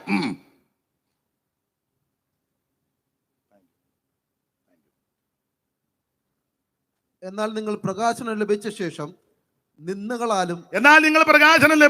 നിന്ദകളാലും കൂത്തുകാഴ്ചയാലും പീഡകളാലും ആവക അനുഭവിക്കുന്നവർക്ക് കൂട്ടാളികളായി തീർന്നും ഇങ്ങനെ കഷ്ടങ്ങളാൽ വളരെ പോരാട്ടം കഴിച്ച പൂർവ്വകാലം ഓർത്തുകൊള്ളുവീൻ. അപ്പോൾ നിന്ദകളാലും പീഡകളാലും കൂത്തുകാഴ്ചയായാലും കഷ്ടങ്ങളാൽ വളരെ പോരാട്ടം കഴിച്ച പൂർവ്വകാലം എന്ന് പറഞ്ഞാൽ ആരംഭ സമയത്ത് ഈ വിധത്തിൽ പോരാടി നിന്നവരാ. ആരാ? എബ്രായ വിശ്വാസികൾ. അവിടെ ഒരു പദം ശ്രദ്ധിച്ചോ. എന്നാൽ നിങ്ങൾ പ്രകാശനം ലഭിച്ച ശേഷം. എന്തുവാ വാക്കിന്റെ അർത്ഥം? സാക്ഷാൽ വെളിച്ചമാകുന്ന യേശുവിനെ നിങ്ങൾ ഉള്ളത്തിൽ ഏറ്റെടുത്തതിന് ശേഷം. സാക്ഷാൽ വെളിച്ചം യേശുവാ. ഇന്ന് രാത്രി ഇരുട്ടിൽ തപ്പി നടക്കുന്ന, ഇരുട്ടിൽ തപ്പിത്തേടി വെട്ടം തേടി വെളിച്ചം തേടി നടക്കുന്ന ആരെങ്കിലും എന്നെ കേൾക്കുന്നെങ്കിൽ നീ എങ്ങോട്ടും പോകണ്ട. ലോകത്തിന്റെ വെളിച്ചമാകുന്ന യേശുവിന്റെ അടുക്കൽ വന്നാൽ നിന്റെ ജീവിതം പ്രകാശപൂരിതമാകും. നിന്റെ കുടുംബത്തിന്റെ അന്ധകാരം മാറും, ദേശത്തിന്റെ അന്ധകാരം മാറും. കാരണം അവൻ സാക്ഷാൽ വെളിച്ചമാകുന്ന യേശുവിനെ ഉയർത്തുക. രാവിലെ പാടുന്ന ഒരു പാട്ടുണ്ട്, സൈമൺ സാറിൻ്റെതാ. പാടിയിട്ടുള്ളവർക്ക് അറിയാം. ഇപ്പം അങ്ങനെ മിക്ക വീട്ടിലും അങ്ങനെ രാവിലെ വലിയ പാട്ടൊന്നും എല്ലാ വീട്ടിലും ഒന്നുമില്ല. ഉണ്ട് ചിലയിടത്ത്. അതുകൊണ്ട് ഇപ്പം പിള്ളേർക്ക് ആണെങ്കിലും പാട്ടൊന്നും അറിയത്തില്ല. പണ്ടൊക്കെ പെന്തിക്കോസുകാരുടെ വീടിൻ്റെയൊക്കെ വാതിൽക്കൽ കൂടെ പോകുമ്പം വെളുപ്പിനെ പാട്ട് കേൾക്കാം. ഏത് പാട്ടാ സാധാരണ കേൾക്കുന്നേ?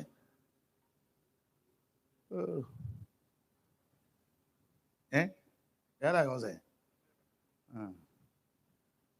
പണ്ട് കേൾക്കും മനമേ പക്ഷി. ഇന്നിപ്പോ ചിലടത്ത് പാടും 8:30 ആകുമ്പോഴാ മനമേ പക്ഷി പക്ഷി അറബിക്കടൽ കടന്ന്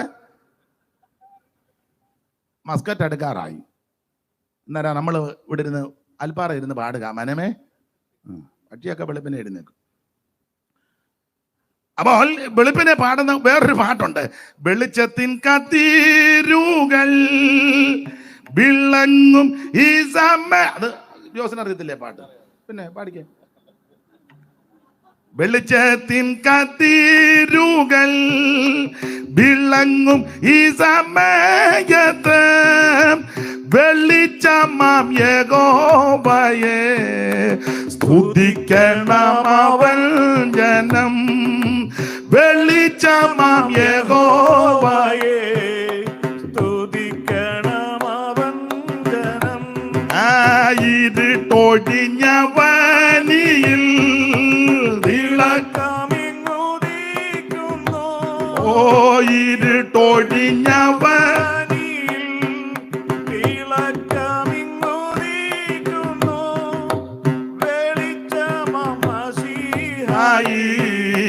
വിധം നമ്മിലുദിക്കണം. ആമേൻ. വെളിച്ചം മശീഹായി വിധം നമ്മിലുദിക്കണം. അപ്പോൾ സാക്ഷാൽ വെളിച്ചം, സാക്ഷാൽ തേജസ്, അത് കർത്താവാകുന്ന യേശു ക്രിസ്തു. അതുകൊണ്ടാ പൗലോസ് എബ്രായർ 10:32 പറയുക, എന്നാൽ നിങ്ങൾക്ക് പ്രകാശനം ലഭിച്ച ശേഷം എന്ന് പറഞ്ഞാൽ നിങ്ങൾ രക്ഷിക്കപ്പെട്ടതിന് ശേഷം, നിങ്ങൾ യേശുവിനെ ഉള്ളത്തിൽ ഏറ്റെടുത്തതിന് ശേഷം, നിങ്ങൾ കർത്താവിനെ കൈക്കൊണ്ടതിന് ശേഷം, ആ രക്ഷയ്ക്ക് ശേഷം നിന്ദകൾ, പീഡകൾ, കൂത്തുകാഴ്ച, ഇതെല്ലാം ഇതിനകത്തുണ്ട്.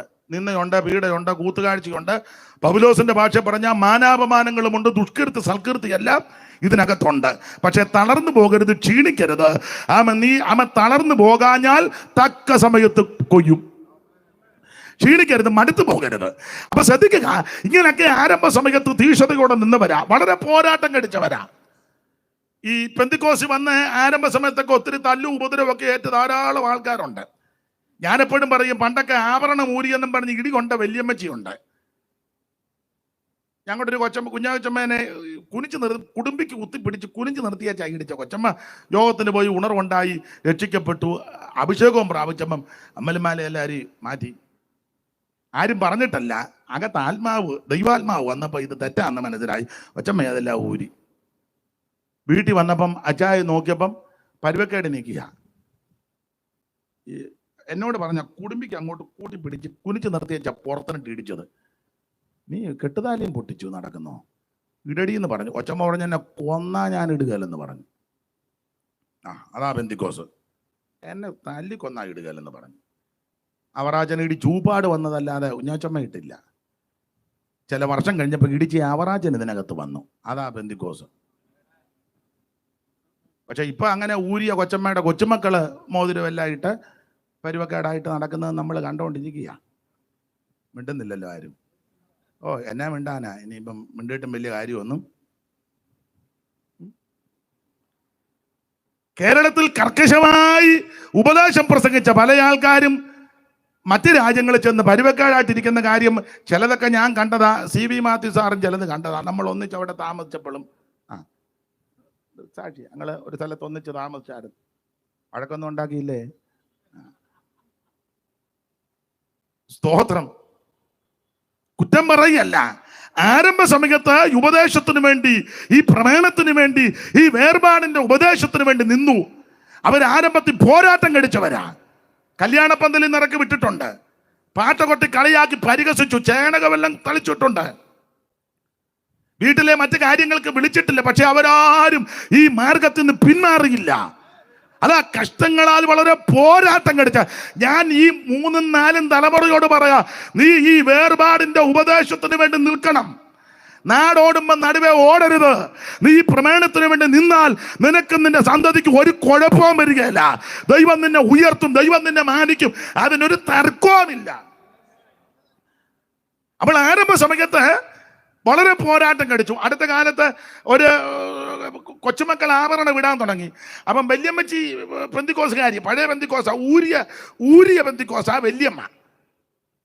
2ാം തലമുറ വന്നപ്പോൾ പറഞ്ഞു, ഊരണ്ട, ഇടുന്നത് കൊണ്ട് വലിയ കുഴപ്പമൊന്നും ഇല്ല. 3ാം തലമുറ വന്നപ്പോൾ ഇട്ടോണ്ട് വന്നു. ഇങ്ങനെ ഇപ്പം വന്നോണ്ടിരിക്കുന്നത്. അപ്പൊ 1ാം തലമുറക്കാരി അമ്മയുണ്ട്. അമ്മയോട് ചോദിച്ചു, കൊച്ചമ്മ ഇത് എങ്ങനെ? ഇച്ചിരിയൊക്കെ ഇടാമെന്ന്. കൊച്ചമ്മയല്ലേ പണ്ട് പറഞ്ഞത് ഊരണമെന്ന്. അത് ഏതാണ്ട് അബദ്ധമല്ല, അങ്ങ് വന്നു പോയെന്ന്. എന്തോ ചെയ്യും? ആട്ടെ, ഞാൻ ഇടയ്ക്ക് കയറി ഒന്ന് പറഞ്ഞതേ ഉള്ളൂ. നമ്മുടെ വിഷയം അതല്ലല്ലോ. നാളെ വാ. ഇന്ന് ഇപ്പം ആദ്യ ദിവസമല്ലേ, അവിടെ നിൽക്കട്ടെ. അപ്പൊ ആരംഭകാലത്ത് വളരെ പോരാട്ടം കഴിച്ചവരാ.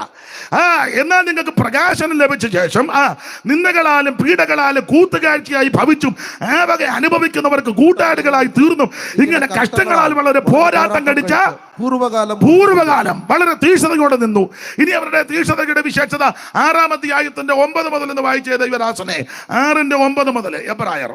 എന്നാൽ പ്രിയമുള്ളവരെ, ഞങ്ങൾ ഇങ്ങനെ സംസാരിക്കുന്നു എങ്കിലും നിങ്ങളെക്കുറിച്ച് ശുഭമേറിയത്. എന്നാൽ പ്രിയമുള്ളവരെ, ഞങ്ങൾ ഇങ്ങനെയൊക്കെ സംസാരിക്കുന്നുവെങ്കിൽ നിങ്ങളെ കുറിച്ച് ശുഭമേറിയതും രക്ഷയ്ക്ക് ഉതകുന്നെന്നും വിശ്വസിക്കുന്നു. ദൈവം നിങ്ങളുടെ പ്രവൃത്തിയും വിശുദ്ധന്മാരെ ശുശ്രൂഷിച്ചതിനാലും ശുശ്രൂഷിക്കുന്നതിനാലും തന്റെ നാമത്തോട് കാണിച്ച സ്നേഹവും മറന്നു കളയുവാൻ തക്കവണ്ണം അനീതിയുള്ള ദൈവമല്ല. എല്ലാം വിവരിക്കുന്നില്ല. ഈ 2 വാക്യങ്ങൾ പഠിക്കുമ്പോൾ ആരംഭ സമയത്ത് തീക്ഷണതയോടെ, ഉണ്മയോടെ, ഉശിരോടെ വളരെ ശക്തമായി കർത്താവിന് വേണ്ടി നിന്നവരാ എബ്രായ ക്രിസ്ത്യാനികൾ. എന്നാൽ ചില കാലങ്ങൾ കഴിഞ്ഞപ്പോൾ ഇവർക്ക് തോന്നി ഈ വിട്ടുപോകുന്നത് അബദ്ധമായി, ഉപേക്ഷിച്ചത് മണ്ടത്തരമാ, വേണ്ടാന്ന് വെച്ചത് അബദ്ധമായി. ഇവർ ക്ഷീണിച്ചതിന് 2 വാക്യമാ സാധാരണ തെളിവ്.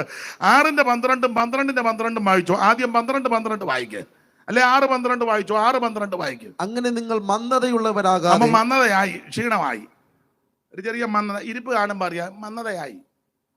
പിന്നെ ആ നോട്ടോ ഇരിപ്പൊക്കെ തൂങ്ങിച്ചത്ത പോലെ യോഗത്തിന് വന്നിരിക്കുന്നത്, ഒരു മന്ദതയായി.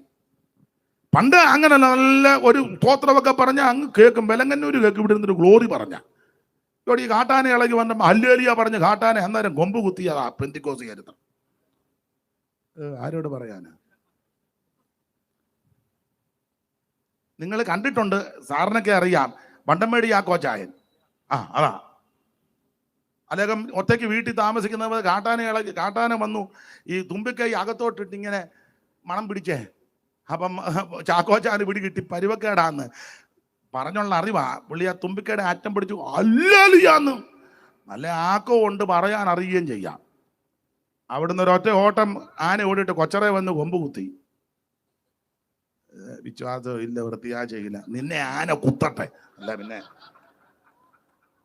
കാട്ടിൽ നിന്ന് ഇറങ്ങി വന്ന് ഇന്ന് രാത്രി വിശ്വാസമൊന്നും ഇല്ലാത്തതിനെ ആന പിടിക്കട്ടെന്ന്, അല്ല പിന്നെ ഈ ആന. എടാ, പെന്തിക്കോസ് എന്ന് പറഞ്ഞാൽ ആമേൻ സ്തോത്രം, ഇത് വിശ്വാസത്തിന്റെ വേലയാ. Price the Lord. പണ്ട് പുഞ്ചമണ്ണിൽ മാമൻ എന്ന് പറയുന്ന ഒരു ഉപദേശി ഉണ്ടായിരുന്നു. പുഞ്ചമണ്ണിൽ മാമൻ ഉപദേശി അദ്ദേഹം ഒരിക്കൽ നടന്നു പോയപ്പോൾ 2 വശവും വലിയ കയ്യാലയാ, ചെറിയ വഴിയാ. അതിന് തൊണ്ടെന്നാ പറഞ്ഞ, തൊണ്ട്, തേങ്ങയുടെ തൊണ്ടല്ലേ, ഓരോ നാട്ടിൽ ഓരോ പ്രയോഗമാണല്ലോ. അപ്പം വലിയ കയ്യാല അപ്പുറം ഇപ്പറയും. പുഞ്ചമണ്ണിൽ മാമൻ അങ്ങോട്ട് നടന്നു ചെന്നപ്പോൾ ഒരു വെട്ടുപോത്ത് ഫ്രണ്ടി വന്ന് നിൽക്കുക. പുറകോട്ട് ഓടിയാൽ പോത്ത് പുറകെ വരും, മുന്നോട്ട് ചെന്നാൽ പോത്ത് കുത്തും. കയ്യാലെ അതുകൊണ്ട് കയറാനും ഒക്കത്തില്ല. അപ്പൊ പഴമക്കാര് പറഞ്ഞുള്ളറിവാ.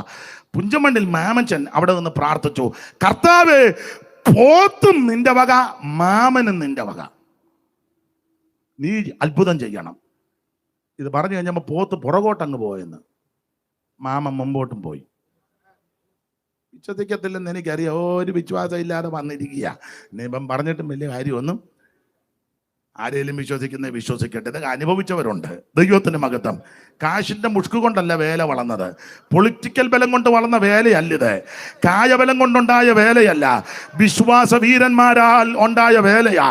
ആമേൻ, പ്രൈസ്. ആമേൻ. മൂർഖം പാമ്പ് കൊത്തി പ്രാർത്ഥിച്ചു, മരുന്നെടുത്തില്ല, പാമ്പ് ചത്തു. അമ്മ എത്ര നാൾ ജീവിച്ചാ പിന്നെ മരിച്ചേ? സ്തോത്രം.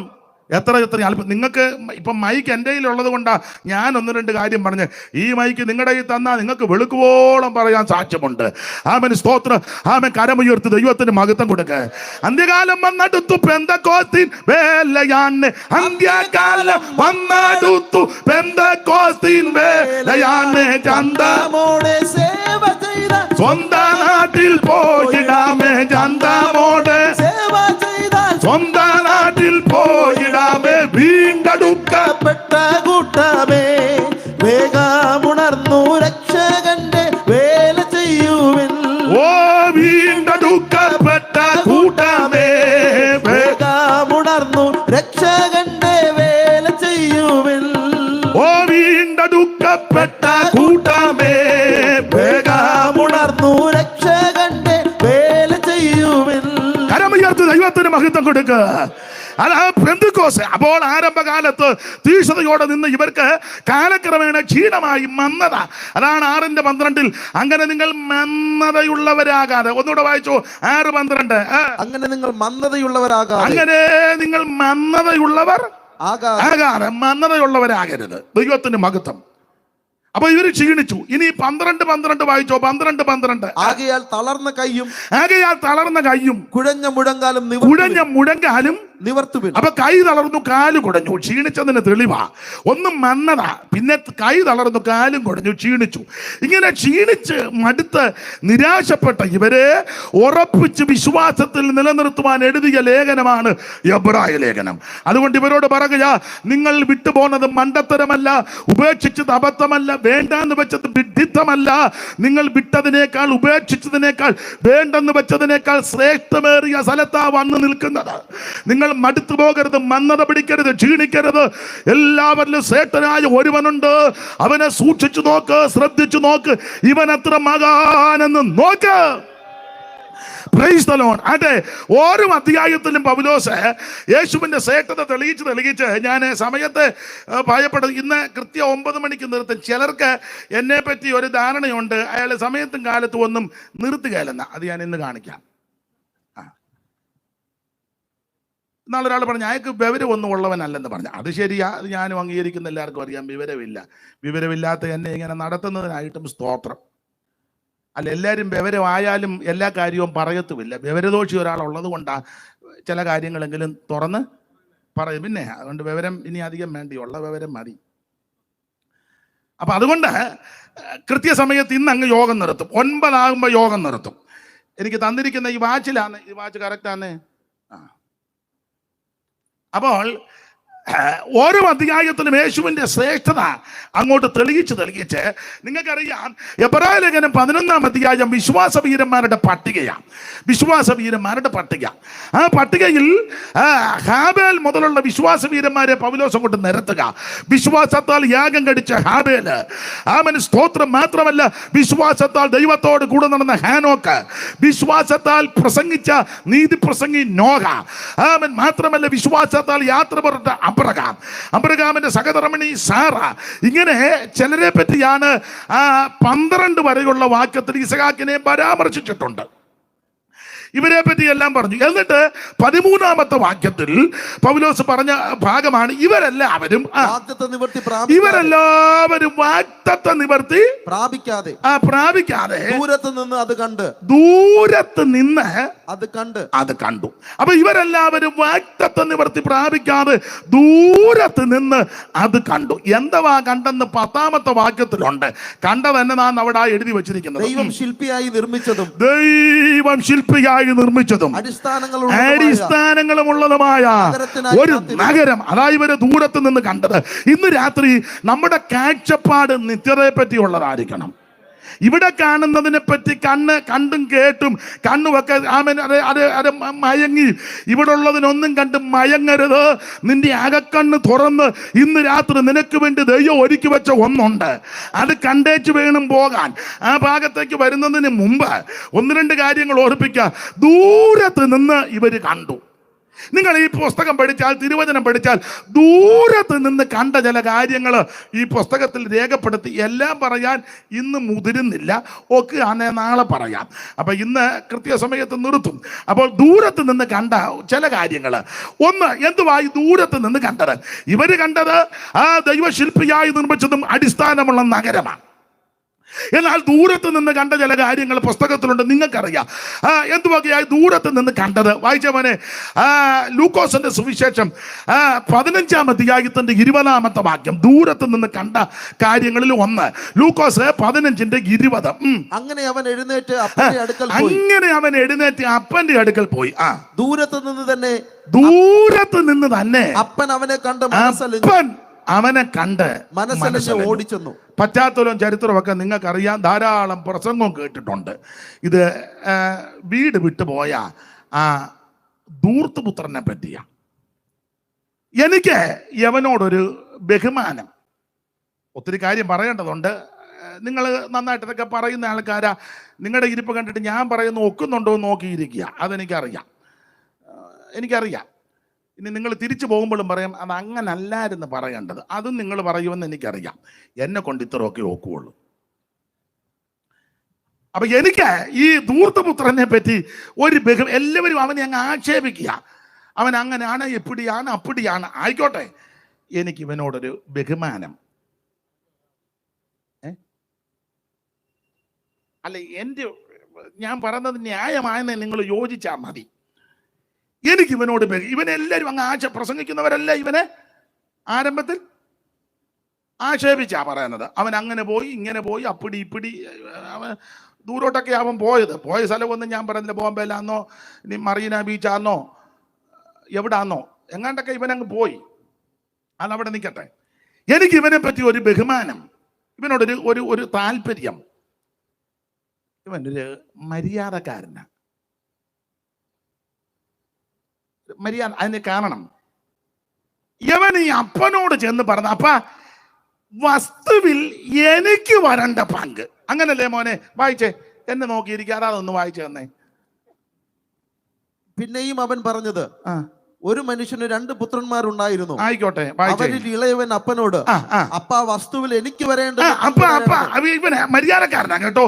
ഇവൻ ചെന്ന് അപ്പനോട് പറയാം, അപ്പ വസ്തുവിൽ എനിക്ക് വരേണ്ടത് എന്ന് പറഞ്ഞ, എനിക്ക് ചേട്ടന്റെ ഒന്നും, ചേട്ടന്റെ ചേട്ടത്തിയുടെ അനിയത്തിയുടെ അപ്പന്റെ അമ്മയുടെ വസ്തു അടിച്ചു മാറ്റിയിട്ടുണ്ടെങ്കിൽ നിനക്ക് സുഖം വരികയല്ല. അത് പട്ടിക്കാട്ടാന്നേലും കൊള്ളാം, വെലങ്ങന്നൂരാന്നേലും കൊള്ളാം, ആൽപ്പാറുള്ള മിടുക്കനാന്നേലും കൊള്ളാം.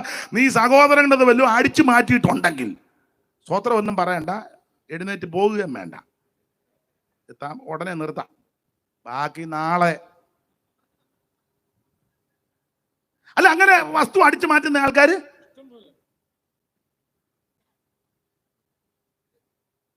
അപ്പൻ ശ്വാസം പോകാറിങ്ങനെ അപ്പച്ചനുണ്ട്, അപ്പച്ച ഓട്സ് വേണോ? ഈ തന്ത നേരത്തെ ജീവനുള്ളപ്പോ ഇവൻ ആ ഏരിയയിൽ ചെന്നവനല്ല. അപ്പൻ ഊർത്ത ശ്വാസം വലിച്ചു കിടക്കുമ്പോ അമ്മ ഓട്സുമായിട്ട് വരിക. അപ്പച്ച ആപ്പിള് വേണോ? അയാൾക്ക് മിണ്ടാൻ പോലും വേല. മേടിച്ചോണ്ട് വരുന്ന അവന് ആപ്പിൾ അവനും വെമ്പളും തന്നെ തിന്ന് തീർക്കുക. അപ്പച്ച പൂവമ്പഴ വരണം, ചെറുപഴം തിന്നാൻ കെൽപ്പില്ലാതെ കിടക്കുക. അന്നാരാ അതിന്റെ പൂവൻ? എന്തിനാ ഇവൻ പൂവമ്പഴവും ആപ്പിളും മുന്തിരിങ്ങ എല്ലാം മേടിച്ചോണ്ട് വന്നേ? അയ്യോ, ഇവൻ കള്ളയാധാരം ഒപ്പിക്കാൻ വന്നവനാണ്. അങ്ങനെയുള്ള ആൾക്കാരുണ്ട്.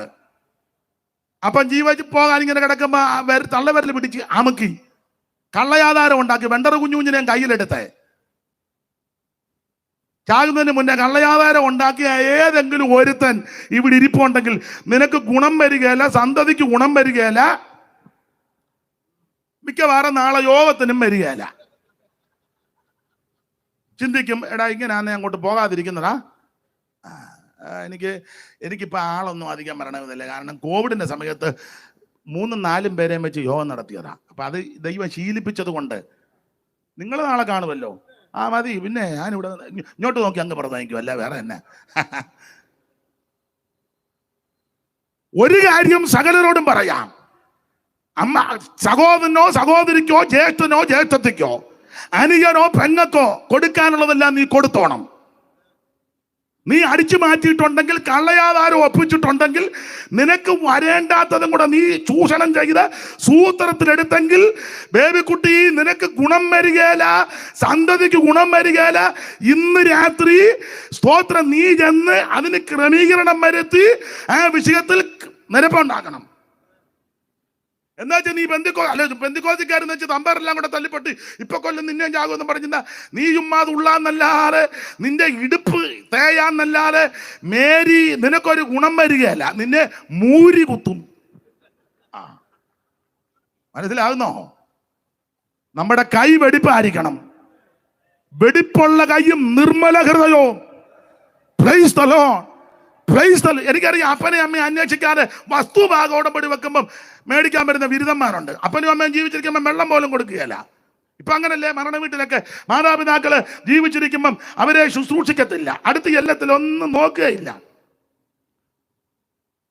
കത്ത് കഴിയുമ്പോൾ എല്ലാം കൂടെ അപ്പന്റെ അമ്മയുടെ ഫോട്ടോ ഉള്ള മതിലേലും പോസ്റ്റാലും എല്ലാം. സ്തോത്രം. ചാച്ചി നിത്യതയിൽ ഒരു ഫോട്ടോയും. ഈയിടെ പല സ്ഥലങ്ങളിൽ ചെല്ലുമ്പോൾ കാണാം, പൂക്കളെല്ലാം കൂടെ കൊണ്ടങ്ങോട്ട് വെച്ചിട്ട് തലയെവിടാ കാലെവിടാന്നറിയാൻ മേല. ഈയിടെ അടക്കത്തിന് ചെന്നപ്പോൾ ഞാൻ കാലിന്റെ എവിടോട്ടാ ചെന്നത്. അപ്പം പറഞ്ഞു, അച്ഛ തല കാണാനാ ചെന്നത്, പക്ഷെ പൂക്കളായത് കാരണം തല എവിടാ കാലെവിടാ. കാലിന് ചെന്നപ്പോൾ അച്ഛ അത് കാലിന്റെ ഭാഗമാ, തല എവിടാന്ന് പറഞ്ഞു. എന്ന് ഞാൻ തിരിച്ച് നടന്നു വന്നപ്പോൾ ഇച്ചിരി കണ്ടു, മുഴുവൻ അങ്ങ് പൂക്കളാ. കാശുണ്ട് ഇഷ്ടം പോലെ. എനിക്ക് പലരെ അറിയാം, ജീവിച്ചിരുന്നപ്പോൾ ഇത് പലരും ആമേൻ. അപ്പനെ അന്വേഷിക്കുകയോ ശുശ്രൂഷിക്കുകയോ ചെയ്തവരല്ല. എടാ, ജീവിച്ചിരിക്കുമ്പോൾ ഒരു റോസാപ്പൂ കൊണ്ട് കൊടുക്കുക. അപ്പനാന്നേ അമ്മയാന്നേ അത് മണക്കും, മണച്ചേച്ച് മുത്തും. അതിൻ്റെ എതള് പൊഴിഞ്ഞാലും കളയത്തില്ലയോ. എൻ്റെ മോൻ തന്നതാ, മോള് തന്നതാ. ലാസ്റ്റൊരു കമ്പ് വന്നാലും കളയുകയല്ല. അപ്പനും അമ്മയും ജീവിച്ചിരിക്കുമ്പോൾ നീ മിണ്ടുകയില്ല, മുറുങ്ങലിക്കയില്ല, അടുത്തും ചെല്ലുകയില്ല, അന്വേഷിക്കത്തുമില്ല. ചത്ത് കിടക്കുമ്പം ഈ തൃശ്ശൂർ കിടക്കുന്ന പൂവെല്ലാം കൂടെ കൊണ്ട് തന്തയുടെ നെഞ്ചത്ത് വെച്ചിട്ട് എന്തോ ഗുണം വരാനാ നിനക്ക്? ഉണർവെല്ലാം പോയെന്ന് തോന്നുന്നു. പോകുന്ന ഇതാന്നേ പോകുന്ന നല്ലത്. ജീവിച്ചിരിക്കുമ്പോൾ അപ്പനും അമ്മയ്ക്ക് ഒരു തോർത്ത് കൊണ്ട് കൊടുക്കേ, ഒരു കുറിയോണ്ട് കുളിച്ച് തോർത്തുക. അമ്മയാന്നെ മാറി മറയ്ക്കും. ജീവിച്ചിരിക്കുമ്പോൾ ചെയ്യേ. ജീവിച്ചിരിക്കുമ്പോൾ ഒരു തൂവാലയ്ക്ക് പോലും ഗുണം വരുത്താത്തവൻ ചത്ത് കഴിയുമ്പോൾ അവനും പെമ്പളെ അവൻ്റെ വീട്ടുകാരെല്ലാം കൂടെ വന്ന് ഞാൻ കൊണ്ടുവന്ന തുണി വേണം അമ്മയുടെ നെഞ്ചത്തിടാ. എന്തിനാടാ ഇങ്ങനെ നെഞ്ചത്തിടുന്നത്? ഒരു ഗുണവുമില്ല. സ്തോത്രം. ജീവിച്ചിരിക്കുമ്പോൾ ചെയ്യേണ്ടത് ചെയ്യണം. ഞാൻ ഇന്ന് രാത്രി അങ്ങ് നിർത്തുക. ആമേ, അന്യായമായിട്ടൊന്നും നിന്റെ കയ്യിൽ വരരുത്. നിന്റെ കൈ, എൻ്റെ കൈ വെടിപ്പാടിക്കണം. വെടിപ്പുള്ള കൈയും നിർമ്മല ഹൃദയവും, വ്യാജത്തിന് മനസ്സും വെക്കരുത്. ആമൻ. ഞാൻ ദൈവസന്നിധി കൈ മലർത്തുമ്പോൾ കൈ വെടിപ്പാടിക്കണം. ആമൻ. നമ്മുടെ കയ്യിൽ അകൃത്യം കരുതിയാൽ കർത്താവ് കേൾക്കത്തില്ല. ആമൻ. മറ്റുള്ളവരെ ചതിക്കരുത്, വഞ്ചിക്കരുത്, ഉപദ്രവിക്കരുത്, ചൂഷണം ചെയ്യരുത്. സഹോദരങ്ങൾക്ക് കൊടുക്കാനുള്ള ഓഹരി കൊടുക്കണം. ഒന്നും അന്യായമായിട്ട് സമ്പാദിക്കരുത്. അന്യായമായി സമ്പാദിക്കുന്നവൻ താനിരിക്കാത്ത മൊട്ടമേൽ പൊരുന്നിരിക്കുന്ന സാറ് പാടി. തിത്തിരികളഞ്ഞ മുട്ടയെ പിരികിച്ചിടുമ്പോൾ ലുബ്ധരായോർ ഭൂതനങ്ങളെ.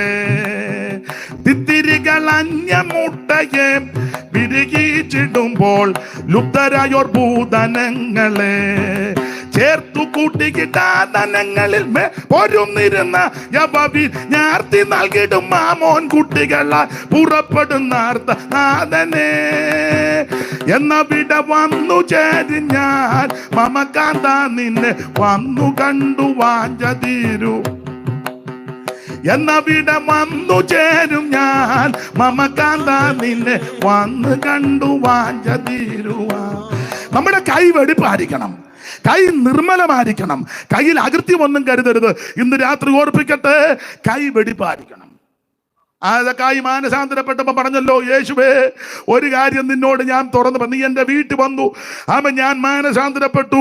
ആദ്യത്തെ പടി പറയാ, ആരോടെങ്കിലും വല്ലതും ചതിവായിട്ട് വാങ്ങിച്ചിട്ടുണ്ടെങ്കിൽ 4 ഇരട്ടി തിരിച്ചു കൊടുക്കുക. അതാ മാനസാന്തരം. സഹോദരന്മാരെ ചതിക്കരുത്, കൂട്ടുവിശ്വാസിയെ ചതിക്കരുത്, കൂട്ടുവേലക്കാരനെ ചതിക്കരുത്, കൂട്ടു ശുശ്രൂഷകന് പാര വെക്കരുത്. ആമൻ. മറ്റുള്ളവരെ ഉപദ്രവിക്കരുത്, അന്യായമായിട്ടൊന്നും സമ്പാദിക്കരുത്. ഇന്ന് രാത്രി അങ്ങനെയുള്ള സ്നേഹിക്കുന്ന ഒരു ദൈവമുണ്ട്. അങ്ങനെയുള്ളവർക്കും സന്തതിക്കും ഒരു ദോഷവും വരികയില്ല. നിന്നെ ഉയർത്തുന്ന, ആദരിക്കുന്ന, അനുഗ്രഹിക്കുന്ന ഒരു ദൈവമുണ്ട്. ഇന്ന് രാത്രി ഞാൻ പ്രസംഗം അങ്ങ് നിർത്തുക. ബാക്കി നാളെ പറയാം. സമയം എന്തുവാ? 9 എന്നാ പിടിച്ചോ. ബാക്കി നാളെ വരികയാണെങ്കിൽ നമുക്കൊന്നിച്ചുകൂടാ. ആരും വന്നില്ലെങ്കിലും ഞാൻ ഇങ്ങോട്ട് നോക്കി ബാക്കി പ്രസംഗിക്കും. ദൈവം നിങ്ങളെ സഹായിക്കട്ടെ. യേശു ക്രിസ്തു ഏക ദൈവം, മറ്റൊരുത്തനും രക്ഷയില്ല. നീ രക്ഷിക്കപ്പെടാൻ ഒരേ ഒരു മാർഗം യേശുവിനെ രക്ഷിതാവായി സ്വീകരിക്കുക. ആ പിതാവ് ധൂർത്തപുത്രനെ ദൂരെ വെച്ച് കണ്ടതുപോലെ നിന്നെ കാണുന്ന ഒരു ദൈവം സ്വർഗത്തിലുണ്ട്. നിന്നെ അറിയുന്ന ഒരു ദൈവം സ്വർഗത്തിലുണ്ട്. മാതാവോ പിതാവോ സഹോദരനോ സഹോദരിയോ വേണ്ടപ്പെട്ടവരാരും നിന്നെ കാണുന്നില്ലെങ്കിൽ നിന്നെ കാണുന്ന ഒരുവനുണ്ട്, നിന്നെ സ്നേഹിക്കുന്ന ഒരുവനുണ്ട്, നസറയനാകുന്ന യേശു. ഇന്ന് രാത്രി ആ യേശുവിന്റെ അടുക്കൽ നീ കടന്നു വാ. നിനക്കും നിന്റെ സന്തതിക്കും അനുഗ്രഹമുണ്ടാകും. കരമുയർത്തി ദൈവത്തെ സ്തുതിക്കാം. ആ പഴയ പാട്ടിന്റെ 2 ചരണങ്ങൾ പാടി അങ്ങ് നിർത്താൻ. സത്യവചനം കേട്ടു നീ വാ, നിത്യജീവൻ നിനക്കേകിടുമേ. സത്യവചനം കേട്ടു നീ വാ, നിത്യജീവൻ നിനക്കേകിടുമേ. ഓ നിൻ പേരും ജീവ പുസ്തകത്തിൽ ഉണ്മയായി എഴുതിടുമേ.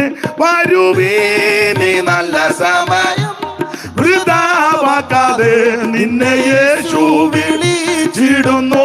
വരുവീ ഈ നല്ല സമയം വൃഥാവാക്കാതെ നിന്നെ യേശു വിളിച്ചിടുന്നു. ഓ തീരാത്ത പാപവ്യാധിയെയും മാറാത്ത എല്ലാ ബലഹീനവും തീരാത്ത പാപവ്യാധി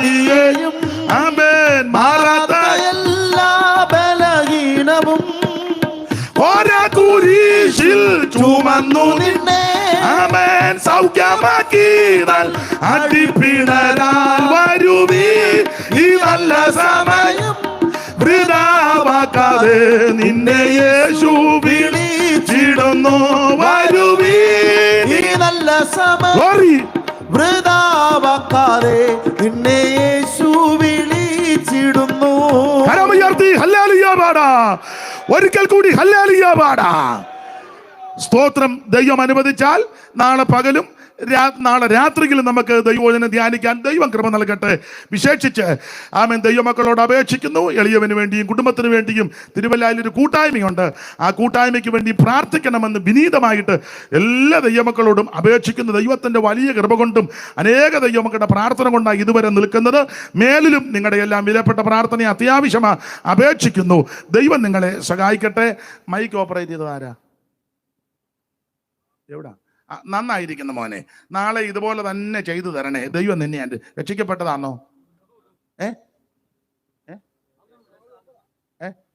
അവന് പിന്നെ ഒരു ഡൗട്ട്. ദൈവം അനുഗ്രഹിക്കട്ടെ. കർത്താവ് അനുഗ്രഹിക്കട്ടെ. നന്നായി.